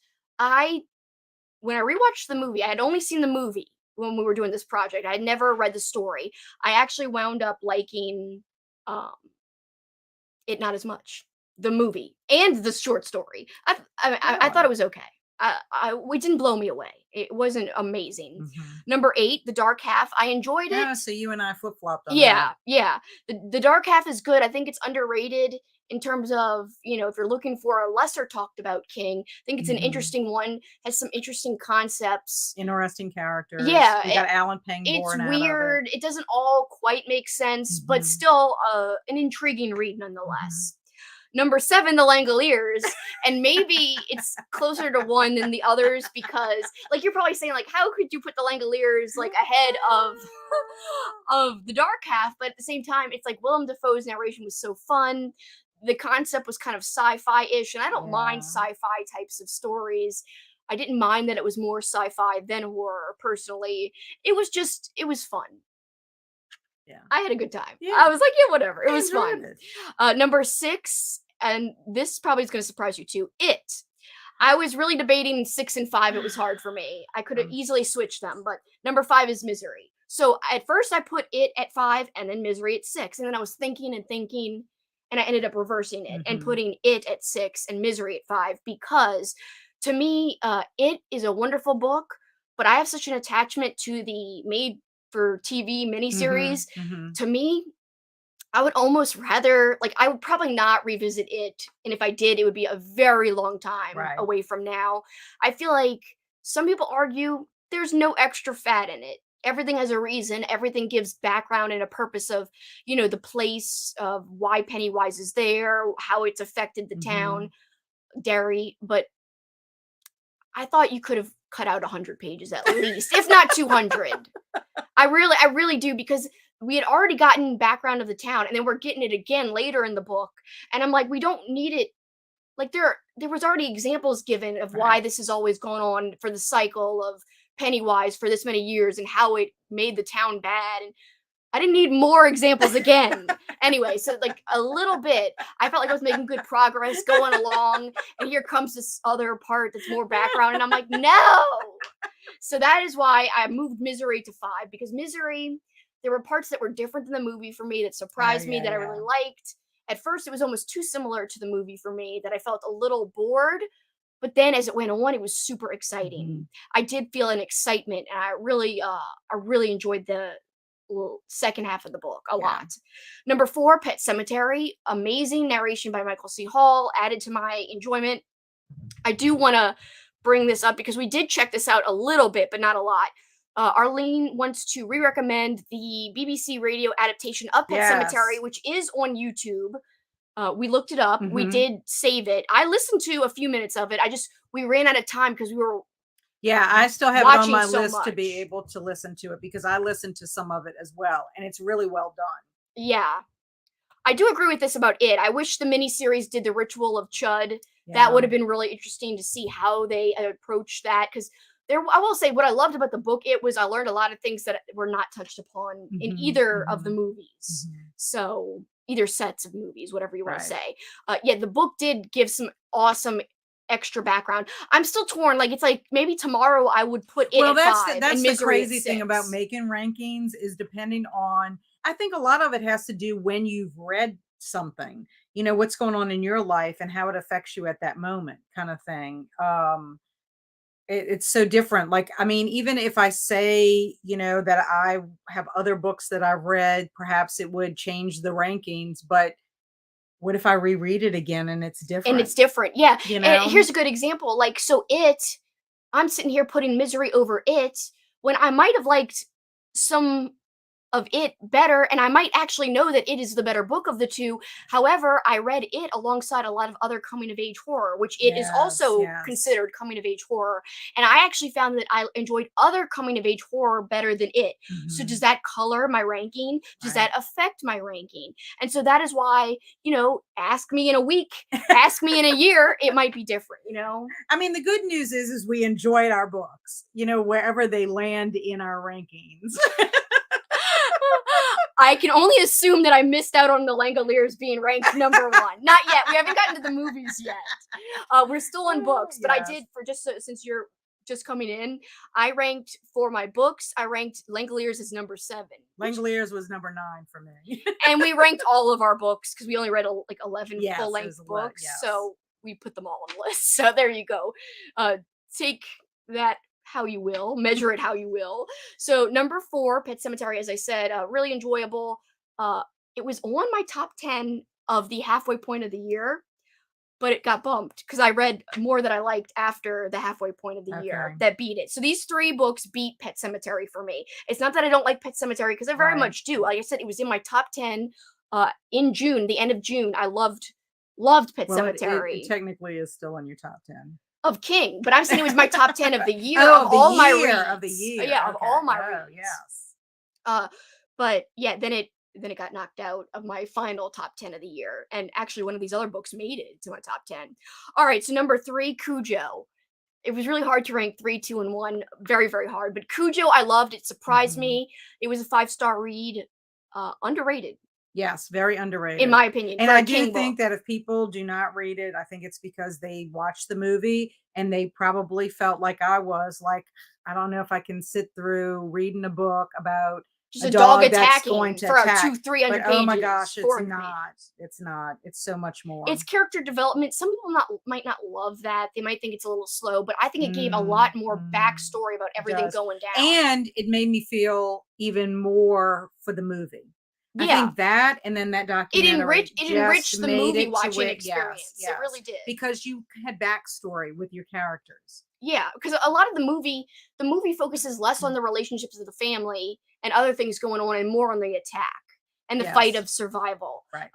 But watching the documentary, as Kat mentioned, and reading the book, all of that added so much to the experience of seeing the movie again. I agree, 100%. Amazing. Cujo ends up that high. I love Cujo. Yeah, to me, it was like, it could in another time and place be number 2. I struggled with my 3 and 2. But right now it's at 3. My number 2, Needful Things. I wasn't expecting to love that one. I was nervous about reading it because it's long. I listened to the audio narrated by Stephen King, which I should say, I also listened to 1408 read by Stephen King. And I didn't like his narration. I loved his narration for Needful Things. In a plot twist, it was better. I don't know why. But the narration he did for Needful Things was incredible because there was this preacher character and he went way over the top and he's like, praise be the Lord. We must pray to the Lord. It was amazing. And because he wrote it. Oh no, Jackson doesn't like it. He's about to howl. He's like, I don't like you doing this, Mom. I'm sorry, Jackson. Anyway, so number 2, Needful Things. I just think there's so many fascinating characters. Some might argue, stop. Some might argue too many characters, but I was never bored. No, I like a lot of characters. So for me, I will say this. So, I didn't read it this year, but I love The Stand. Does it have problems? Yes. I don't think the ending is perfect for The Stand. I think it could be a little more developed. However, The Stand's one of my favorites in terms of character development. I really felt for the characters. Even if the plot doesn't really successfully do what I wanted it to do for The Stand, the Needful Things came in and I liked it better than The Stand. That's how I knew that I really liked Needful Things. Needful Things is one of my favorites. I love the concept. It surprised me a lot. And my number 1, The Shining, which was my only reread. I can't. It's still so. By the way, we have to clarify. One of my goals doing this project was going in. I said, okay, my favorite Stephen King before the year of King in 2022. My favorite is The Shining. Will I read anything this year that will top it? No. The Shining's still my favorite, and it's the last King we read. The Shining, it's my favorite. It's so good. And rereading it for the second time, I was like, it's like reading it for the first time again. Yeah, it was my 3rd time. First time using audio. And I'm almost wondering if listening to it on audio changed my perspective of it. I needed to read it with my eyes. Yeah. By the way, Channel 30 broadcaster's here. I'm so glad you're here. I don't think you were there. Channel 30 broadcaster, I made a prank call, and when someone asked who it was, I was like, it's the broadcaster from Channel 30. So they made their name Channel 30 broadcaster. That is great. After my prank call. But Needful Things is one of my favorites. I need to watch the movie. Yeah, the movie is decent, I think. Better than I thought. Yeah, I think so. And that scene, I'm just going to say, the scene with Leland Gaunt. He's making out. And Polly Chalmers. We don't like it. Gross. I know. Like Kat, every time she talks about it, she goes blah, blah, blah, blah. She does not like it. The movie is great. They terrified that kid. The kid actually was a wonderful actor in Cujo. Yes. They talked about, like, we watched this awesome documentary. It's on YouTube. I forgot the name of the documentary. You could probably search for the making of Cujo, the making of Cujo, and it would come up. But oh my God, it was incredible. Yeah. The making of Dee Wallace is talking about how wonderful the kid actor was. And I think as an adult, he might have said that, he enjoyed making the movie and he just remembered having fun on the set. Right. And that's the one thing I have to say about a lot of the kids that are in these movies. They don't know a lot of times that they're actually in a horror movie until years later when they grow up. They just think they're, doing a certain role. They tell them to do certain things and they have no clue because other things that are happening that we see in the movie are not happening when they're filming. Right. Right. They're so using the directors are very conscious of that. In fact, Stanley Kubrick was very, very protective of the little boy that was in The Shining. And he's a great actor too. Yeah. Lots of in good fact, kid he actors. had no clue. And it was so funny about the part where they were like, well, what are you going to do with the money you make from the movie? And he's like, well, I think I'm only going to be making like $2 or something like that. Yeah, It was something he thought so he was gonna make ridiculous. $2. It was like hardly anything. And he was just like, I don't know. Like he had no clue that because literally they would make him do his part and then they would whisk him off. So he had no idea he was even in a horror movie. Yeah, he would just follow the instructions that Kubrick was kind of telling him to do, like look over your shoulder, go hide in the cupboard right there, and I think it's pretty awesome. Yeah, I do too. I love how they protect them. This is a great comment from Andrew here. By the way, check out Andrew's channel. It came from the page. I think Cujo is actually one of the best written female leads of King's career. That is a great take because I do love her character. It's multifaceted in Cujo, and I like the ending of the book better than the movie. I'm not going to give away spoilers. Don't say why. Heartbreaking. But yeah, I like the ending of the book better than the movie just because King wasn't afraid. Even though he regrets it, the ending, I like the ending in the book. Anyway, it's good if you guys haven't read it. I like it. Well, Channel 30 broadcaster. I'm a Kelsi prank call fan account. Yeah, so you ready for the movie? Movies. Let's do our rock, paper, scissors. Okay. Ready? 1, 2, 3. Oh, me first. All right, so I'm gonna go through my movies. Picked scissors except one time. Damn. You were counting on me doing scissors? Yeah, because it's the hardest thing to make. It's easy to do this. It's harder to do that. I don't know. Anyway. Oh, Katrina likes the book ending of Cujo better too. Yeah. Do not jump up again. Let's Jackson. just say it's a little more realistic. Jackson wants to sabotage my lists. Come here, Jax. He's so needy today. He's not been like this. Maybe he knows it's our last. He's like, it's our last year of King. You didn't. He's going towards the courts, Kat. No, you Jackson, cannot. Jackson, come over here. Come here. Please just sit. Sorry, guys. We've got freaking dog fiascos. He's like, Cujo's being talked about. I'm sensitive. That's what he's saying. This is the live broadcast. This is what you get. Look at what Andrew said. We have to end it this way now. I hope the stream ends on a screenshot shot of you jumping in the air like the Langoliers. Oh my god, yes. We gotta show our picture. It's back there. Jackson, no, not that way. My favorite. Okay, movies. Come on. All right, Kelsi. me first. Come on. If I'm distracted, it's Jackson. And we're only doing 10. Oh wait, should we go through the list real quick of all the movies we watched? Keep in mind that there were actually 18 because Pet Sematary had 2, Shining had 2, and so did It. So if you I didn't anyway, never mind. How many movies did you do? I ranked 10, but I left off some remakes. Anyway, it doesn't matter. Wait, did that just close on its own? Sorry, guys. Do we want to go through the movie list that is include? Why does it? Oh, because my mouse is in my lap. I was about to say, what's going on? Hold on. So just so you guys know, Misery, Gerald's Game, The Langoliers, The Dark Half, Pet Sematary, The Mist, It, Cujo, Needful Things, The Dead Zone, The Shining, both versions. The Kubrick and the made-for-TV, 1408, Graveyard Shift, The Mangler, The Lawnmower Man. All right, so my top 10 out of all those. Number 10, The Dark Half. It was all right. It's at number 10. But I forgot about the new It. And I didn't put the new It, chapter 1 and 2 on my list, so maybe that would actually beat The Dark Half and would be number 10. The new It, chapter 1 and 2. Well, I mean, I'm sure It is on your list somewhere. You wouldn't combine it. No, because they're different movies. And Pet Sematary, I'm not worried about the remake. I like it for different reasons, but it ain't on my list. All right, so anyway, 10, I would really rather put chapter 1 and 2 of, really chapter 1 of It, I think is great for the remake, the new It. Number 9, 1408, great movie, expands upon the short story, is better than the short story, in my opinion. I love 1408, very well done. I liked it even more when I rewatched it for our Year of King, because I had already seen it in the theater. Number 8, The Langoliers. I should have put it higher. I do have the top 2 corniest movies I watched.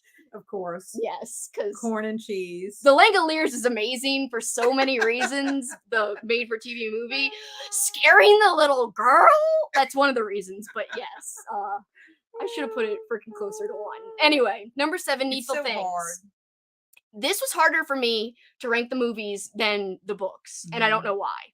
I really don't know why, but I'm a movie person, like, traditionally first Yes. versus being a book person. So some of these movies I have seen countless times, and that's why it's Mhm. hard for me to rank them because I've got some kind of sentimental feeling towards some of the movies.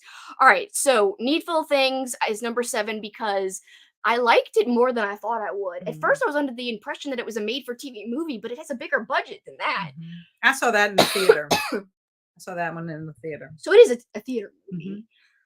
I don't have water, and I keep Did you not bring water? No, and I keep seeing your water over there. And it's like making. Would you like me to give you some of my water? You'll let me have some? Would. I'm not sick. If Kelsi and I become sick, I know. I'm not touching it. Oh, that feels so much better. Thank you. I'm sorry. I'm so gross. Anyway. Okay, number 6, Graveyard Shift. I should have put it in the top 5. Graveyard Shift is so incredible. It is Troll 2 level. It's one of the best, worst movies I have ever seen. I saw this and I said, yes, yes. I discovered a hidden gem of cinema. Oh my god. Like, I like it better than the Langoliers. The Langoliers, it has some funny parts, but it also has some long-winded parts that you're like, whatever. Graveyard Shift, the man, whatever the hell his name is, I don't even care. The foreman. The foreman guy bites into an apple. The most cinematic scene with an apple you will ever see. It is just top-notch cheese and corn. It is incredible. There's this one part where he's like literally crawling on the ground when he could just stand up and walk. Because he's like a war veteran, and so I guess he's like reliving like stuff from the war, and he's like blah, blah, blah, and he's like wiggling, and oh my god, just his overacting is glorious. It's glorious in every way. You are swimming in a deep river of cheese. Yes, I am. Nacho cheese, which is my favorite cheese. Anyway, glorious pond of nacho cheese. But I will say, it is so much fun. If you like movies that are so bad it's good, like, I cannot see someone watching this and not laughing. Yes, it is true. It is a like movie Paul laughed. Yeah, it's so. And he doesn't like movies that are so bad, but it is good. Yeah, he doesn't even like movies like that, and he laughed out loud, and we were like, we had a great time watching it, and yeah, I will watch it again. Of course you will. I will definitely watch it again. And did I buy it? If I didn't buy it, I want to buy it. I gotta find it if I did. Probably have bonus clips on it. Oh my god, I would love it. Yes. Uh-oh, Kelsi is afraid of water, first sign of rabies. I got rabies now. Graveyard Shift, show's over. Yeah, yes. Rabies is so scary in terms of Cujo. Yes, but I gotta say, Graveyard Shift, you can't leave it off the list. I bet you did. But anyway, number 5, Cujo. Dee Wallace, and the kid. I hated the dad. No offense to the actor. I didn't think he did a good job. He wasn't a good casting choice. No, I didn't. But it was his first film, but they should have picked somebody stronger. If you're going to be up against Dee Wallace. I mean, Dee Wallace, and she's so cool. I saw her talk at a convention, and she talked about the making of Cujo. She's so cool. Especially since the husband in the novel is so much different. He is, yeah. So, that was a bad casting choice. It was. But I love Dee Wallace. I think she did a great job. I really do. And she actually is the reason I like the movie, because otherwise, the movie's not one of my favorite movies of all time, but in terms of a horror movie that I love. But Dee Wallace's performance alone is worth her being at number 5 for Cujo. Number 4, Misery. So good. The only reason it's not closer to 1 is because I have sentimental movies that I've watched way more than Misery that I just am attached to for different reasons. But Misery, the performances, Kathy Bates kills it. I mean, and James Caan did a great job as Paul and Sheldon. R.I.P. Oh, I know. I know. Sad. Very sad. Very, very sad. But they both did a fantastic job. Amazing adaptation all around. Really. Number 3, 3, 2, and 1. It's like excruciating to me. Excruciating. The miniseries version of It. It's so hard to put it in number 3 and not maybe you know what I think I'm gonna change this around. Okay, I'm changing this now. So now it's gonna be number 2, and number 3 is Pet Cemetery. It's like the 1989 version. It's very hard, but the more I think about it, Tim Curry. Tim Curry. Okay, so it is number 2. I've just changed my mind, so my list is not even accurate from where I wrote it.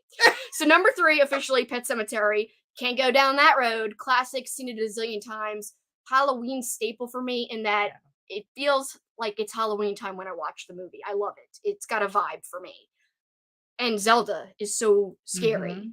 And they had a man play Zelda. Yes. Very effective in my opinion. And Gage Creed. Oh yeah. Oh, such a good little actor for Gage too. So great. My favorite part in there in that one scene when he's getting beaten and he's like, no fair. No fair. No fair. Yeah, that's so good.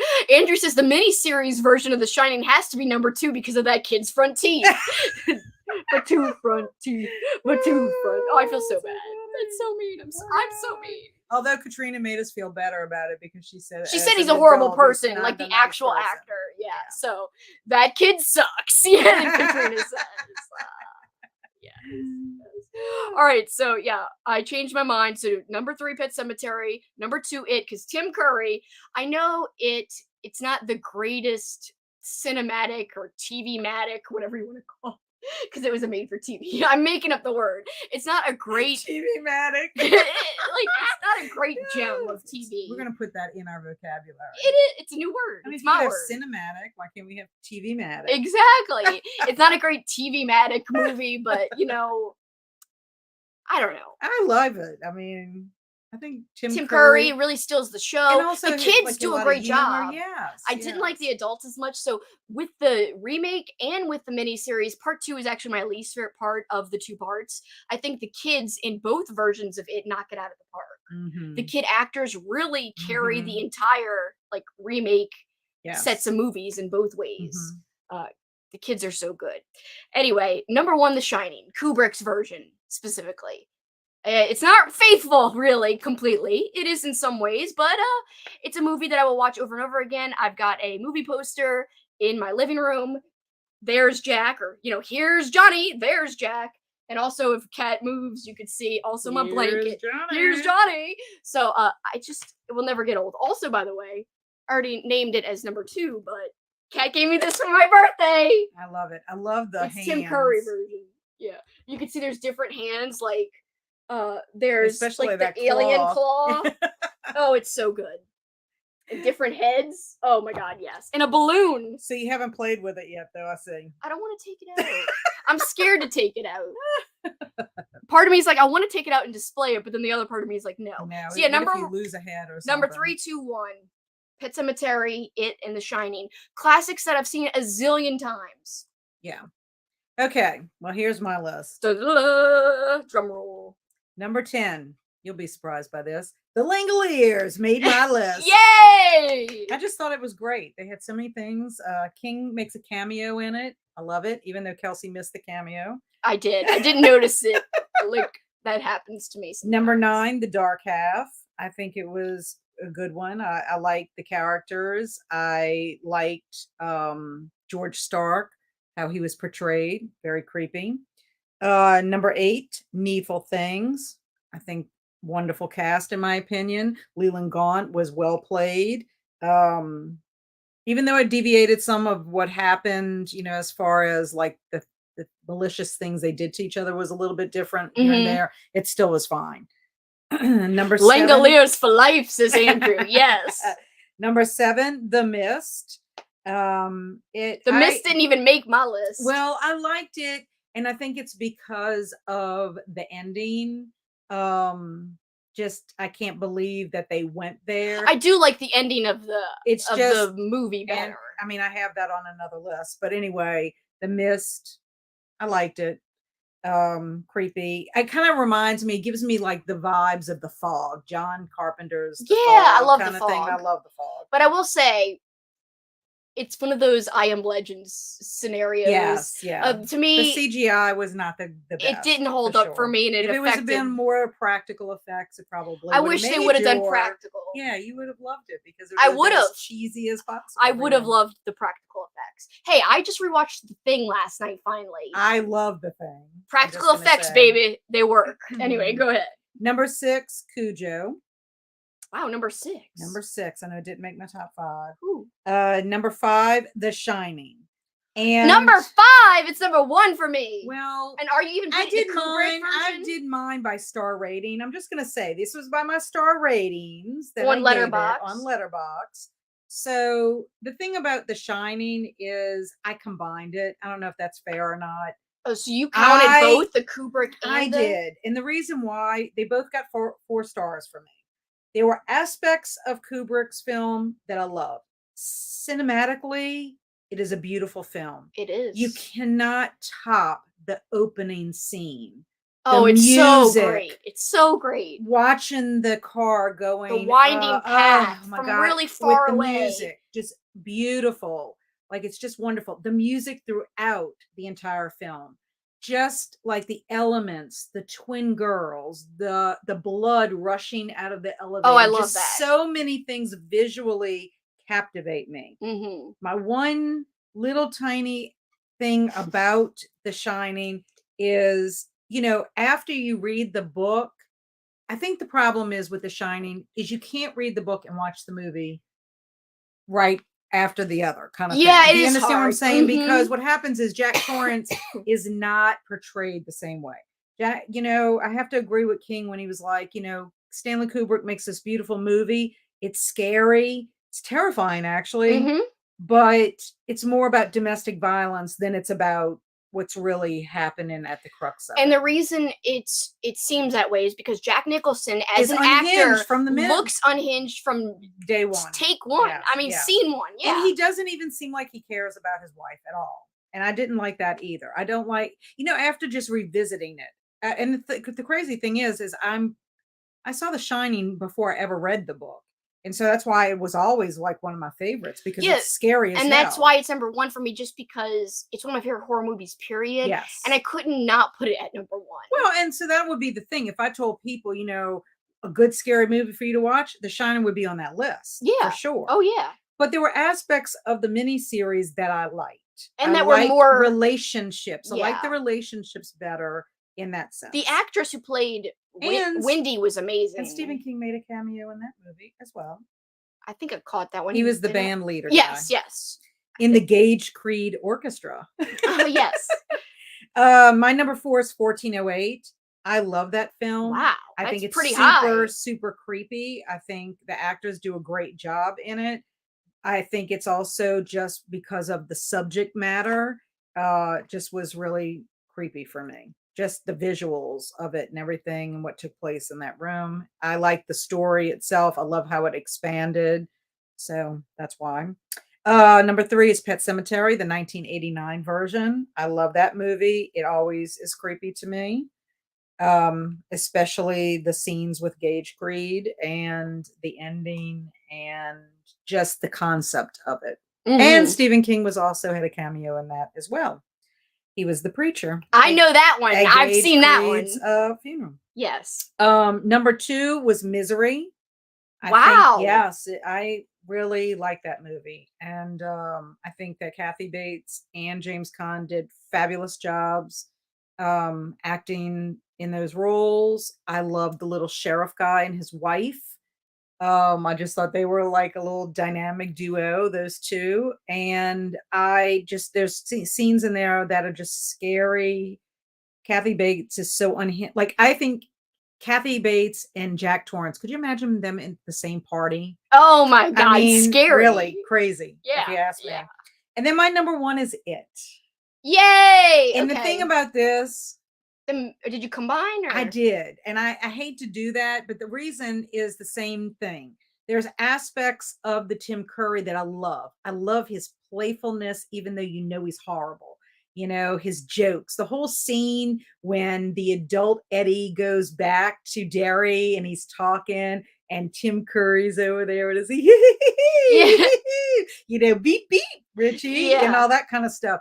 And then also too, I think in both of them, the scenes for both of them that get me is when they both are trying to lure Georgie in from the sewer. It's just so powerful. And I do think it was amazing. And even Andrew, my son, was just shocked that they even showed Georgie getting his arm ripped off. In that, he's like, I thought kids couldn't have their. And then you and I were even like that, because we've tried to analyze that with lots of movies we've seen. Some movies will cut away. Yeah, they will, or it'll be silver bullet cut away. They do. They wouldn't even show a kid decapitated. Well, they wouldn't even show a kid decapitated. It's no big deal. No big deal. We wanted to see that. Yeah, come on. But there's just aspects of each film, like it's almost like you wish they could have married it together, or whatever. But I do agree, the kids' portions of both films are what's great about it. Oh yes. The kids. That's the kid actors are the strength. I bet you were surprised Langoliers made my list, huh? Not too surprised. I'm more surprised. You noticed that. You noticed Graveyard Shift, didn't? Yeah, you lame. Come on. All right, so my top 2 corny movies, by the way, of course, Graveyard Shift and Langoliers. Yeah. But there were aspects of The Mangler that I hated, the movie, and there were aspects that I enjoyed. Like, I enjoyed the over-the-top of some things, but I actually hated, and this pains me to say, I hated Robert Englund's portrayal. I did. I hated the whole I thought it was weird. Yeah. I just was like, I don't like this. No. Anyway, and I love I liked the goriness that took place in it, like with the folding machine, with the actual mangler. Me that too. Was great. I love the gore. But I hate saying that because I like him. I like Robert Englund. Yeah, me too. Yeah, but me too. I did not like his character. And the detective, I mean, we knew him as the guy from Silence of the Lambs. I mean, and I just didn't think I didn't like him either. I didn't like him in that role. I just but some parts are corny and fun. Other parts I'm just like, it is painful. Graveyard Shift is a much better So Bad It's Good movie. I agree. Okay, so I wrote down my scariest scenes from the novels, my heartbreaking scenes, and my scenes that made me laugh. Katrina says her boyfriend Alex was scared during the projector scene. I was too. During this 2017 hit, he grabbed me and gasped. That was creepy. Very creepy. And actually, even I haven't watched The Mangler. You got to watch it. It's ridiculous. Oh, you need to. It's so ridiculous. You would laugh at it. You would laugh. Oh yes, there's many. And Robert Englund's character is very creepy. It's and ridiculous. Not creepy in a like scary creepy way, but just creepy like ugh. Like kind of gross barf way. Yeah. Anyway, I don't know. Anyway, I think you should watch it, Andrew, because it's pretty fun. It's not as good as Graveyard Shift, but still fun. Yeah, definitely not as good as Graveyard Shift. I mean, the apple scene alone takes the cake. Tell us about your fave scenes. Okay, when it comes to, well, these are my fave scenes from the novels. It's kind of like, I guess it could go hand in hand if you think I did about not pick out fave scenes. I had a hard time like picking like my 5th place part in this. I actually thought the scene with Bev fighting with her husband when she wants to leave to go back home to Derry was very brutal and powerful in the novel. It was. So I think that's probably my number 5. What I had forgotten about it, and then I was like, oh yeah, that was really a really bad scene. Very brutal. Her husband is awful. Oh yeah, he is the worst guy ever. If we could put an antagonist villain, he could be on that list too. Yeah, but you just put Pennywise as the main one. But yeah, he was definitely a bad guy. He is like somebody I would want to kill myself. Yeah, like he would get intense pillow therapy. Yes, for sure. I had that debating because of the playground scene in The Shining when Danny's out on the playground with the topiary animals or whatever, and that tunnel and how he's in that situation. That was very scary to me. I think it was not too scary for me. Well, so I think I'm replacing it though with the Bev scene. Okay, so a little asterisk. By the way, speaking of The Shining, the scene with the killer fire hose, terrifying. He's joking. Yeah, like from the movie. Ridiculous. Yeah, that is ridiculous. My number 4 was when Paul is almost getting caught by Annie. You know how he gets out of the bed Those were and he's like tense. trying Yeah. and then he does it. She realizes she knows that he got out Yeah. just because of different things that she had in there to tell about it. That scene and also the scene with the police officer, the state trooper that came to the Oh, house, yeah. and Paul tries to get his attention. That was terrible. Yeah, that was So too. number 4. That was great, actually. That would n- be up there for me, the trooper part. yes, and I mean, there's no way they could have had that in the film. Lawnmower. That would have been terrible. I mean, I don't Was it a visually. lawnmower? Yes, So, yeah, visually. lawnmower would make my top Oh my god. scenes. I think Scary. ground meat with a lot of juice. Yes. Ooh, in Oh, a good way. number 3 was my kids' fears from It, because I just felt like all of them had unique fears that manifested because of that. And then some were better than others, but it was just those were scary to me because if you just ever kind of think about what your worst fear would be being manifested is creepy to me. Yeah. I don't Yeah. know about you. The scene where Gage Creed is at Judd's house in Pet Cemetery and the mother goes into the house. Just that whole scene with Judd and Gage, and then what happens when the wife gets there. Mhm. It's just all very Tense, scary. very scary. Terrible.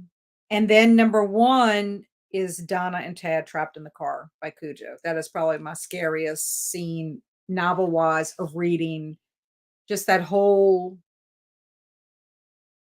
art He because did such a it's good job making it tense.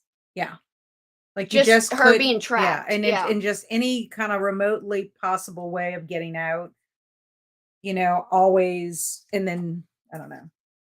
It was just very creepy. I mean, not creepy, but just scary, intense, and Yeah. I don't know. Andrew says, jokes aside, I think the interlude chapters in It are some of my favorite Stephen King moments. Yeah, the interlude chapters are very good. Lots of good stuff in Yeah, It. I think so. I agree. Heartbreaking scenes for me, mainly from the novel. I mean, I'm picking from the novels. Number 5, when Paul Sheldon gets hobbled. Oh, yeah. I would think that's more, like, It is scary. scary, but it's heartbreaking to me because it's like the point where, like, that's at the point where he could actually have lost hope and died at that moment. Yeah, that's true. That's a great point. Yeah. So it's just sad because, like, is he ever going to recover from it? Like, what is his life going to be like after that? Because Yeah. it's not like she's taking him to the hospital. Yeah. Number 4, what's heartbreaking to me is Jack Torrance's descent into madness. How a man who And Danny is loves him so trying, much, yes, too. a man who is trying so hard to beat the addiction he has to alcohol, how he's trying so hard to provide for his family because he allowed the alcohol and his anger to cost him his job. The fact that he's trying to be a writer, and I really do think deep down in his heart, and I think part of it too is the demons he carries from his childhood and the fact that he can't win, even though he does redeem himself at the end. It's just heartbreaking to me that of how it concludes, in Yeah. my Yeah, opinion. I agree. Number 3, heartbreaking is Johnny Smith's car accident in the dead zone because it sets off a chain of events that his life he lost out. Yeah. Oh, yeah. Obviously changed his whole life. Yeah. Everything. Would have been so different for Yeah, him. so different. So that is heartbreaking to me. Number 2 is the funeral scene in Pet Cemetery when they're in the church with Oh, Gage yeah. Creed I and they're hated that fighting dad. and what happens Not the with main the dad, coffin. the grandpa. Yes. The grandpa was such That a was jerk. devastating to me. And I guess being a mom, it just like if something like that would happen with my child, it's already devastating enough that your child is dead. Then you have to see your dad and your husband Yes, fight. and like, then come have on. that happen. That's Like the just dad couldn't heartbreaking really to me. hold it in. Like, did he think that was going to help his daughter? Right. It's just crazy, crazy. Yeah, that was heartbreaking. Another example of how grief can make you make terrible decisions. The little hand, says Katrina. Oh, I know. I know. You see the hand and like she loses it. Yes. And then number 1 is the ending of Cujo. That's my number I'm one. I'm not surprised because you were like, that impacted me. I cried, like sob. Yeah. Like sob. Like I feel like Cujo I could was so cry like good. right now because I don't know why I liked it so much. It's not just Cujo, but it's the whole ending. No, I know. Everything so about it. Devastating to me. Like I feel like I could cry now, so I can't talk about it anymore. And honestly, if I had to pick a really sad ending for a movie as a number one, it would be The Mist. Because the ending in Cujo is sad, but it's not as sad as the book ending. It's not like hopeless. It's not as sad as the book ending. Yeah. But The Mist to me is a heart-wrenching ending. It's a bleak as hell ending. Yes. Yeah, it's super bleak. Yeah. I kind of like that it's bleak, though. I will say. Well, this is the thing. It's heartbreaking and it's sad, but it has a bit of realism in it that makes you realize that not everything you read is a happy ending. Like I have a friend. I like bleak endings. Well, my husband's friend will not watch a movie if he has any idea that a main character will die. I mean, that takes away the emotional depth of it. The thing about it is that's life. That's life. Yeah. Not everybody's going to have a happy ending. I mean, yeah. So anyway, that's my thoughts. Okay, scenes. I find the final chapters from Cujo's perspective after he's been bitten and he is slowly losing himself was so sad. Yeah. I know. Andrew, I'm telling you, if you could have, I cried. The fog scene in the book, yes, where he doesn't attack the boy. Cry. That was so good. Like he was like his last bit of mental capacity for the boy he loved. Yeah, it was like I can't say how good that book was. It totally surprised me. It ruined me. It's ruined me, Stephen King. You ruined me. You ruined me. I don't know if I can ever read the book again ever. Such a good book. And then scenes that made me laugh. Oh, I could just come up off the top of my head. The apple scene from Graveyard Shift. Oh, are we just talking about books or movies? This was all movies for me. I'm about to say it would be all movies for me too. Out of my top 5, 3 of them come from the Langoliers. Stuff that's not even supposed to be funny, like scaring the little girl. Like obviously from the Langoliers, the ripping of the paper and he looks demented as hell in the Langoliers, just the chomping balls from the Langoliers. Yes. I mean, in general, the freeze, could that be on your list? The freeze frame at the end of the Langoliers, which I had forgotten about. So when we rewatched it, I was like, how could you forget? We have the greatest gift. No, I mean, I forgot about, like, not this year, but, like, before. Oh, yeah. So when I watched it for our thing, I was like, ah! Like, why?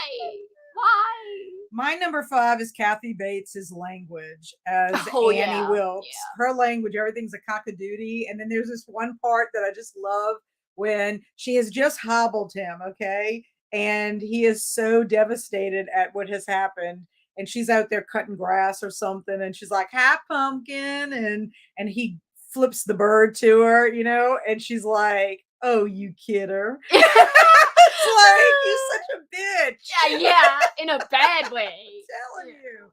It's terrible. Very. My number 4 is Greg Toomey from the Langoliers. Everything about Greg Toomey. Literally every line he says. He's so demented, but in such a funny, comical way. Yeah. It's wonderful. My number 3 is the Langoliers themselves. Yes, the balls.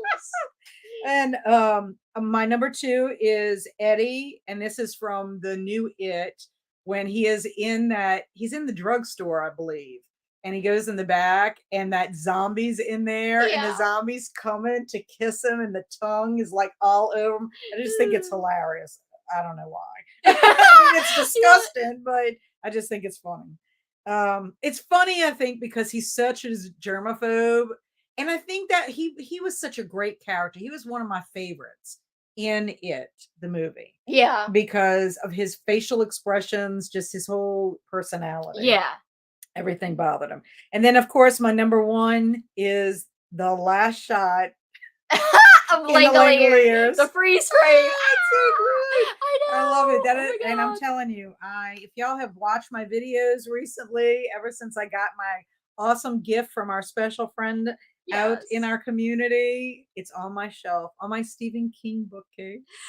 Yes, so our friend printed out the frame so where they're like wonderful. running to jump in the air from the Langoliers and printed it out and put it in a picture frame for both of us. Oh, It I is love so it. And mine's wonderful. back there on my desk right now, but you can't. Our heads are in the way, but I think actually our mic is in the way. But yes, it's back there. Also, like I said, I had Jack back there for thematic reasons today. But yes, those are some great ones. I would add in the apple, as I said, from Graveyard Shift, where in the movie the dude, the foreman guy, bites into the apple like all thematically and Mhm. dramatically as well. Ridiculous. There's a lot of fun and funny scenes that aren't even supposed to be funny, but that I I think found it's just the humorous. cheese. Literally, like I could name like 1,000 scenes if I rewatched it again with people from Oh, yeah, Graveyard Shift. yeah. I'd be like, that part's great. That part's great. Here comes the gold. That would be a fun one to watch in Discord for sure. Oh, I should totally watch that in Discord with some people. That would be a blast. Langoliers is also fun too, but it's too long. Yeah. There's some instances where like nothing's really going on that's hilarious. I think out of the two, I feel like Graveyard Shift is so funny like the whole time. It is. It is. It's But great. in a way, the makeout scene is gross, but because of our fun conversations, I feel like the makeout scene in Needful Things has actually become funny for me because it's so It's so cringeworthy. gross. Yeah, it's so gross. But Do we have time to go over some nonfiction yes, books? we do. I brought some nonfiction books because in our last chat, Albert had asked, about some titles and about any biographies we had read or whatever. They really don't have any biographies unless it's like middle school For King, yeah. Yeah, for Stephen King.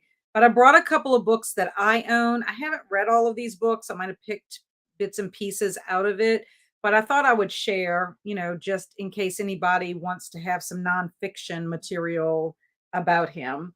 The first Kat's always bringing the facts. the first book is called Dance Macabre. Of course, I'm not going to be doing this. There you correctly. go. There you go. That's a good one right off the bat. You tell us. Okay.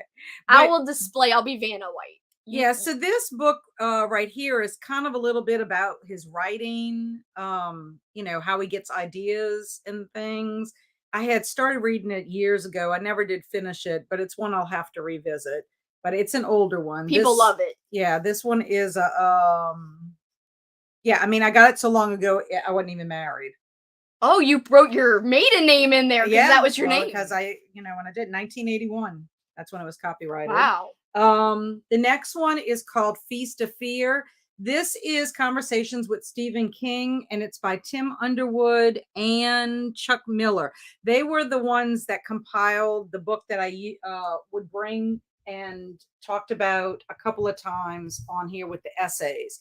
So these are conversations with him, and they talk about various of his works as well in there. Yeah. So if anybody's interested, just kind of giving a close up of the title and the cover here. There you go.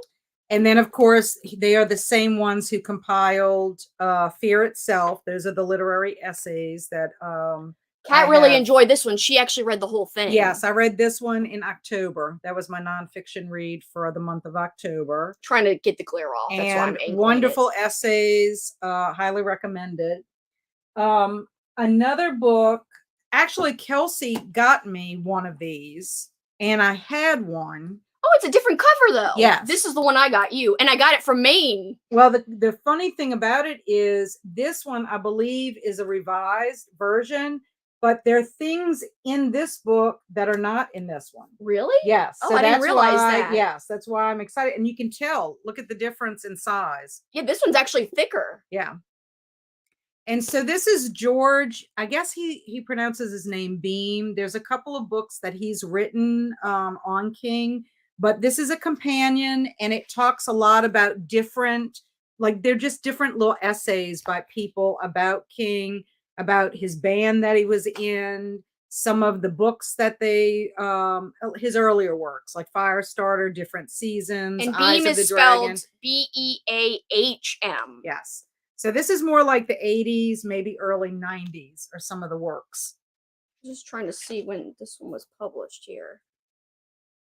Originally 1989, but when was this edition published? This was revised in 1995. It's weird that this is longer than. I know. That's what I'm saying. Strange. When you gave it to me and I went home and I was like, I have it, but it was a different cover. They even have something in there with the Clive Barker's in there.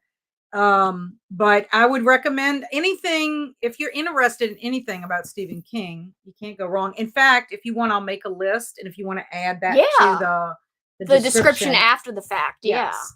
A book I've been wanting to read for a long time by Stephen King, and writers. I mean, I've heard many writers refer to this. If you want to be a writer, or if you want tips to be a writer, they say this is one of the best books. It's a memoir of the craft, and it's called On Writing. I have not read it yet, but I've been wanting to read it. I've for heard fantastic, amazing things about this. So. Yes. And then a companion book to it is called Secret Window, Essays and Fiction on the Craft of Writing.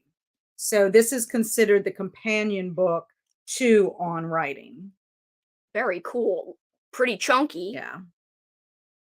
Content. Oh, and there's an introduction by Straub. Yes. You've got the Horror Market Writer and the 10 Bears, a true story, Forward to Night Shift, horror fiction, and Dance Macabre. This is really cool. What I like about it is how it's happened, the book. You'll get what I like about these books, and it's only because of the research I've done, is the fact that you get insight into Stephen King, like his you get biographical information about him when you read these kind of books. Of course, my favorite, one of my very favorites. I'm so glad I picked this up. This is paid dividends. This one and this one, both given to me by Kelsi. And I think there's another version of this. Melissa, this magazine, there was another one. Oh, really? And I haven't seen it, but Melissa Morrison, I found this at Walgreens. Yeah, Melissa said she had seen it and sent me a picture, but I never did find it. But these two wonderful resources, in my opinion, gave a lot of this one, she found so many tidbits about like the books we read and what we were talking about. So this is American Master, a creepy corpus of facts about Stephen King and his work, and a very, very good book. Like, we have learned so much throughout this last year. And Stephen Spignesi? Spignesi. He's another person that writs a lot about Stephen King. So we're going to talk about another. The two guys that I mentioned, Underwood and Miller, Spignesi, and also George Beam. I don't know if I'm pronouncing that right. They're big King fans, They're obviously. big King fans. Also, Bev Vincent. I'll explain that in a few minutes as well. This is another book I picked up. It's an illustrated guide to the sites SITES, and sites, SIGHTS, that inspired the modern master of horror. So it gives a lot of information about like the Overlook Hotel. It has maps in there of Derry and Castle Rock. Cool. It really is neat. They have illustrations in there. So they have lots of pictures of King, pictures of his home. Just really a neat book. And I think I picked that up. I can't even remember where I picked that one up. This is interesting. Pictures of him and Tabitha together, pictures of him as a little boy. Just really kind of neat. Yeah, the body railroad tracks. Very cool. Yeah, so I love that one. And then a book that was gifted to me by a friend is the Complete Stephen King Encyclopedia. And it's an epic book. It is the definitive guide to the works of America's master of horror. What I love about this book, and we used it a couple of times, what I love is they'll take a story and they will pick out every person, place, thing that appeared in the stories. Right. In the books, in the novels. And this is another one by Spignesi, right? Yes. Spignesi is the one that compiled this. Now, they do also have, I think, some little essays in there, also in there. But it does not, it only goes up, I think, to the 90s, early 90s. I'm sure it's been revised since. I don't know. I have no idea. It says on the back, a biographical profile of Stephen King, complete with previously unpublished childhood photos, exclusive interviews with friends, contemporaries, family members, including first ever interview with David King, Stephen's brother, how King kills, a lighthearted look at death, torture, and mutilation in King's works. I like that, yeah. Previously hard to find information about King's poetry, annotated guides to all the film and audio adaptations of his works, a comprehensive index to the first lines of every King novel and short story, a special section devoted to Castle Rock, the Stephen King newsletter, Stephen King's own list of top 10 personal fears, The Unwritten King, stories Stephen King has thought of but hasn't written yet, and more. That's already a great compilation of things that this book and offers. I really wish they had done like another one after wherever it ended in the works, because I know, because it's not complete. No, now. It's not. But I'm just like in awe at all of the information. Like, you pulled some stuff from here too. It was a yeah. great reference when we were doing our Year of King. Yeah, I think. Do you want me to put your book in the pile? Yeah, put the book in the pile. I've got a pile going, guys, down over here. And then I have something for you, Kelsi. Wait, what? Oh God, she's got me a present.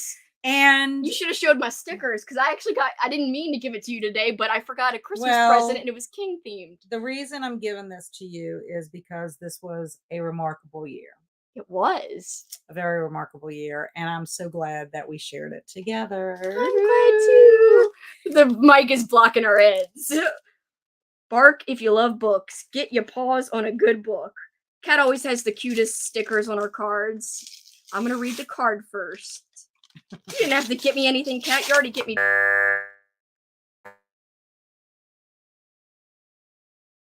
Blocked us. She muted us again. How did I do it? By moving the cord. Any movement of the cord kills it. It's okay. I'm sorry. Can you guys still hear us? Yes, I think they can. Sorry, guys. She unplugged us again. I guess that's gonna be part of our traits now for the last two Kings. It's like we're cursed. No. Aww. I love you. Don't make me cry. I don't want to read it in case you don't want me to read it out loud. I don't care if you read it out loud. Okay.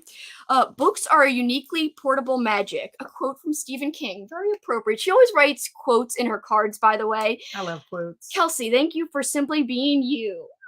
Thank you for joining me on this Year of King. 2022 was a terrific year, made even more special because of this bookish adventure we took together. Looking forward to many more adventures with you in 2023. Love you lots. Kat. I love you. I love you so much. Thank you for being you. You're gonna make me cry. Oh, it's a King book. Stephen King, A Complete Exploration of His Work, Life, and Influences by Bev Vincent.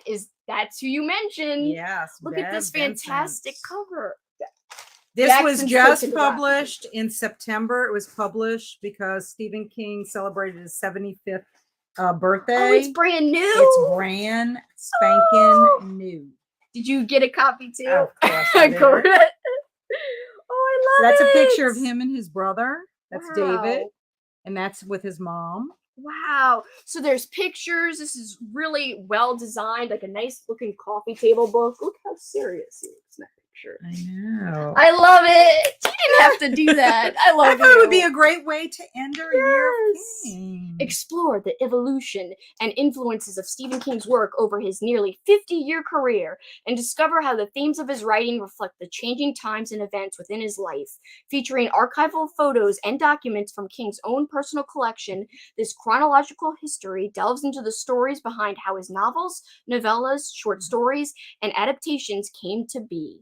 With critically acclaimed titles that have also been turned into blockbuster sensations such as It and Carrie, King's work has stood the test of time across decades. The history of the writer's struggles, triumphs, bestsellers, lesser-known stories, collaborations, and more makes the perfect addition to any Stephen King fan's collection. Celebrate the beloved author and king of horror with this informative and entertaining look inside King's most iconic titles and the culture they have created. Yay! And he and Bev Vincent collaborated on editing a book about scary tales that happen in flight. It's Fright and Flight or something like that. So I just think it's going to be wonderful. Yes, that's Lance Kerwin that just passed away. Yeah, sorry if you hear ripping, by the way. It's Jackson ripping the wrapping paper. He took it out of my lap. I was like, it's a good thing. Yes, I'm talking about you. He looked up at me. Well, then finally, I guess we're just going to share what our plans are. Yes, let's tease or reveal from the teasing. Okay, these are the things that I'm planning on doing. I don't know about you, but Well, we do have plans for October. This Yes, October. we do. We are going to buddy read Salem's Lot. I've never read it before. Another King classic. One of the few favorite. classics left, I feel. Yeah. In terms of the, the core. Besides Firestarter. Oh, and that Carrie. I'm not so into reading Carrie, but I'll try it one day. But I definitely want to read Salem's Lot. I think is a wonderful one. We're going to buddy read with our friend Amy. In October of 2023. I have that down. October. So that should be fun. And I'm we'll compare excited. it to the movies. And there's a couple of movies. There's the original that Lance Kerwin is. I actually own that on DVD because I had to buy David it. Soul. And then there's another one that I have not seen with Rob Lowe. I've never seen that one either. That will be interesting to see that one as well. I am going to be attempting to read Fairy Tale in February. Just a few days away. I know, for Folklore February. That's Kat's readathon she made up, guys. Check out Kat's channel. I am Kat's hosting that. Novel it's my Adventures. First one. You did such a good job creating it too.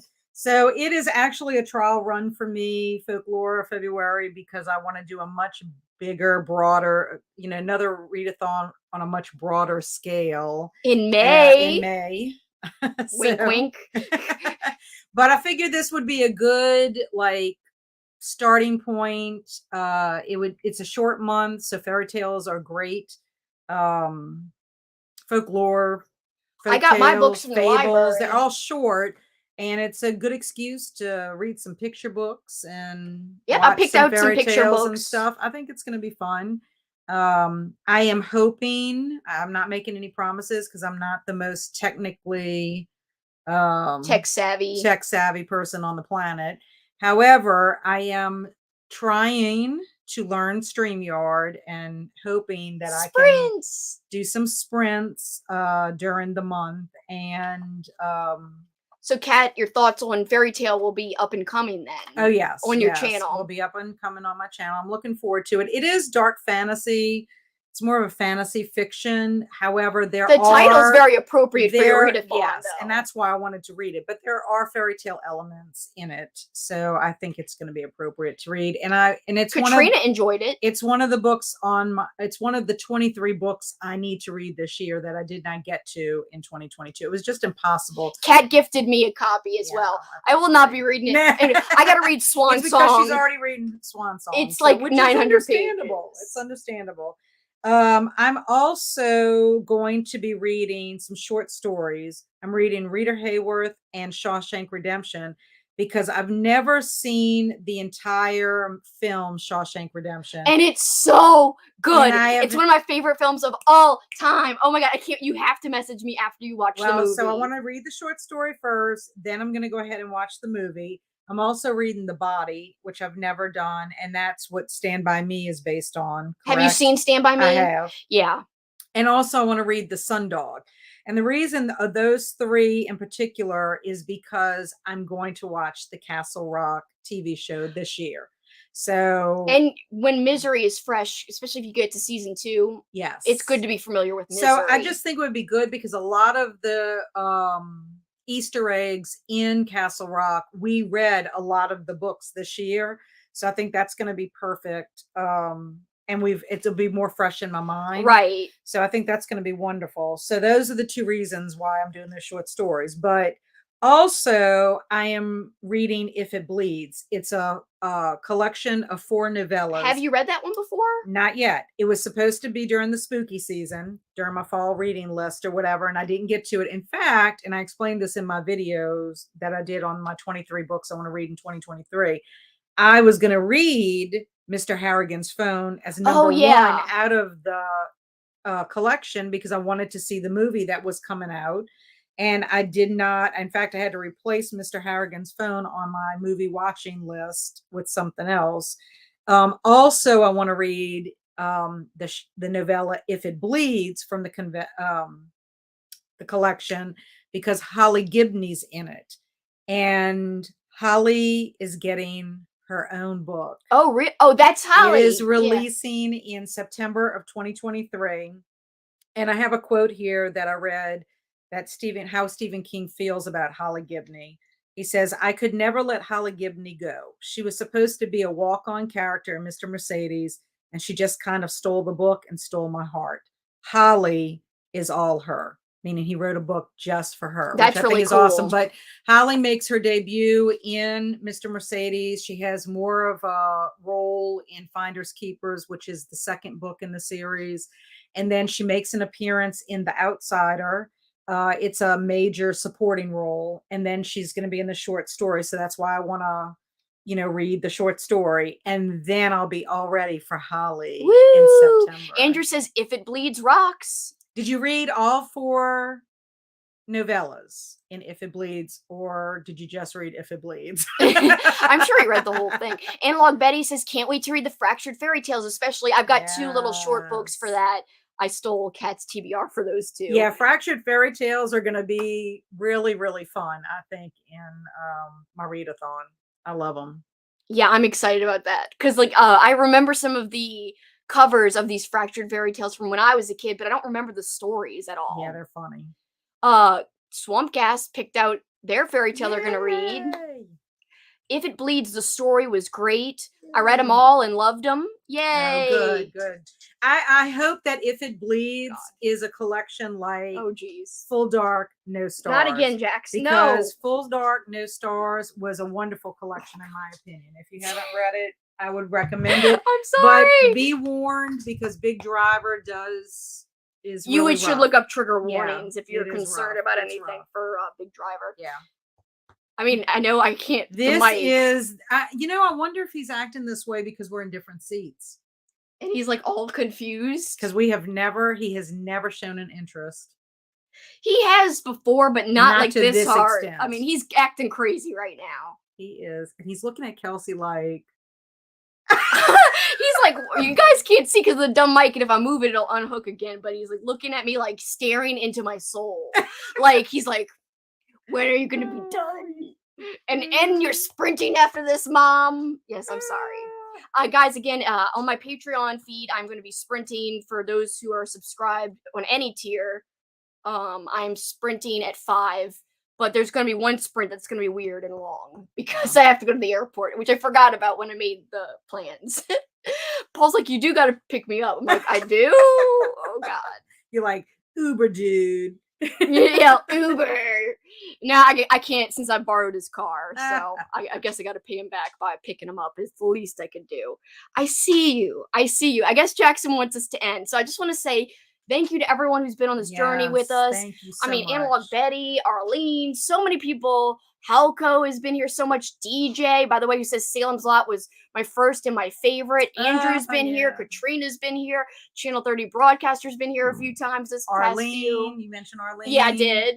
Halco, my kindred spirit. Yes. We've had so many great, discussions throughout the 2022 year about the King Reads, and it's just been so great. Well, and also too, Kelsi and I talked about the fact that we would consider doing another year of King, and maybe with more recent reads. There are a lot of screen adaptations that are being made every year from his work, and there's a lot that Kelsi still hasn't read. So she's taking a break. I'm not taking a break. I just need a year break. Yeah, she's taking a break. But like I said, we're going to do the standalone Salem's Lot, and then we might do another year at some point. But I will still be doing King stuff on my channel for sure. Well, I'll be doing Salem's Lot, which is still not taking a whole year break. I thought I was going to take a freaking whole year break. No, I think that's going to be fun. That'll kind of be like what we did with Cycle of the Werewolf and Silver Bullet. Exactly. Like, it just, when I'm reading so many other long books, it's hard because all King books are long. Yeah. So it like gets daunting after a while, even though I do enjoy them. And when it's said and done, I feel really proud and accomplished. Well, it's also different if you're not reading a lot of other stuff too at the same time. Like if you could have, like when I read The Stand, that wasn't for a project. Right. That was just, and I took my time and I enjoyed it. It wasn't any kind of deadline or, I didn't have another large book. So I feel like I'm excited about Salem's Lot because it's enough of a gap to where I'll be reinvigorated, And if we do another year, which I'm hoping we will, I'll be reinvigorated. I might have to step away from our personal book club a few more months if we do that, because it was so hard last year. We had our personal book club we run together, the Year of King, my own book club. So those were 3 reads that were always cemented in every single month that I could not change. I could not. And I had my own reading challenges that I was doing plus book club and Year of King. So it does make a big difference in what you already have planned. It's a big undertaking, but it was well worth it. It was well worth it spending time with you guys. I love this. This was I my loved it first, too. Big event like this, with so many people, our familiar group of people. It's our been community. awesome. And we loved the gifts we received, from Rachel and our special friend out there, who not only gave us our wonderful little Langoliers picture, but we also got a bookmark, a Pet for Cemetery bookmark. We loved it so much. Thank you so much. Also, Andrew's joking, the standalone where we all collectively live watched the 90s Stan miniseries. We did watch, or not we, but I watched it when I read The Stand afterwards. I watched that and the new series, and I compared it all to the book. Yeah, she did a It great was like job on an that. hour and a half long. You were there for the stream, in the little chat. Andrew's dissing the new series. It's got some good parts about it, like the very end. There was a difference in the ending. Andrew's like dissing it. Yeah, and then Katrina's like, I didn't even finish it. Aw, Analog Betty says, great job, y'all. Sorry, my mouse is shaking the computer. Great job, y'all. This has been such a fun way to revisit King. I'm so glad. Yes, Channel 30. Lots of silver. I love the name so much. So yeah, guys, thanks for hanging with us. But for this time, that is it for us. Till next time, what can they do, Kat? Keep on killing it. Keep on killing it. And stay tuned because more to come. Yes. Bye, guys. Bye. I don't know why I was doing this. Bye. Thank you all so much. Thank you. Sorry, Trash Stash. We're signing off. Bye. Thank you. I can press end.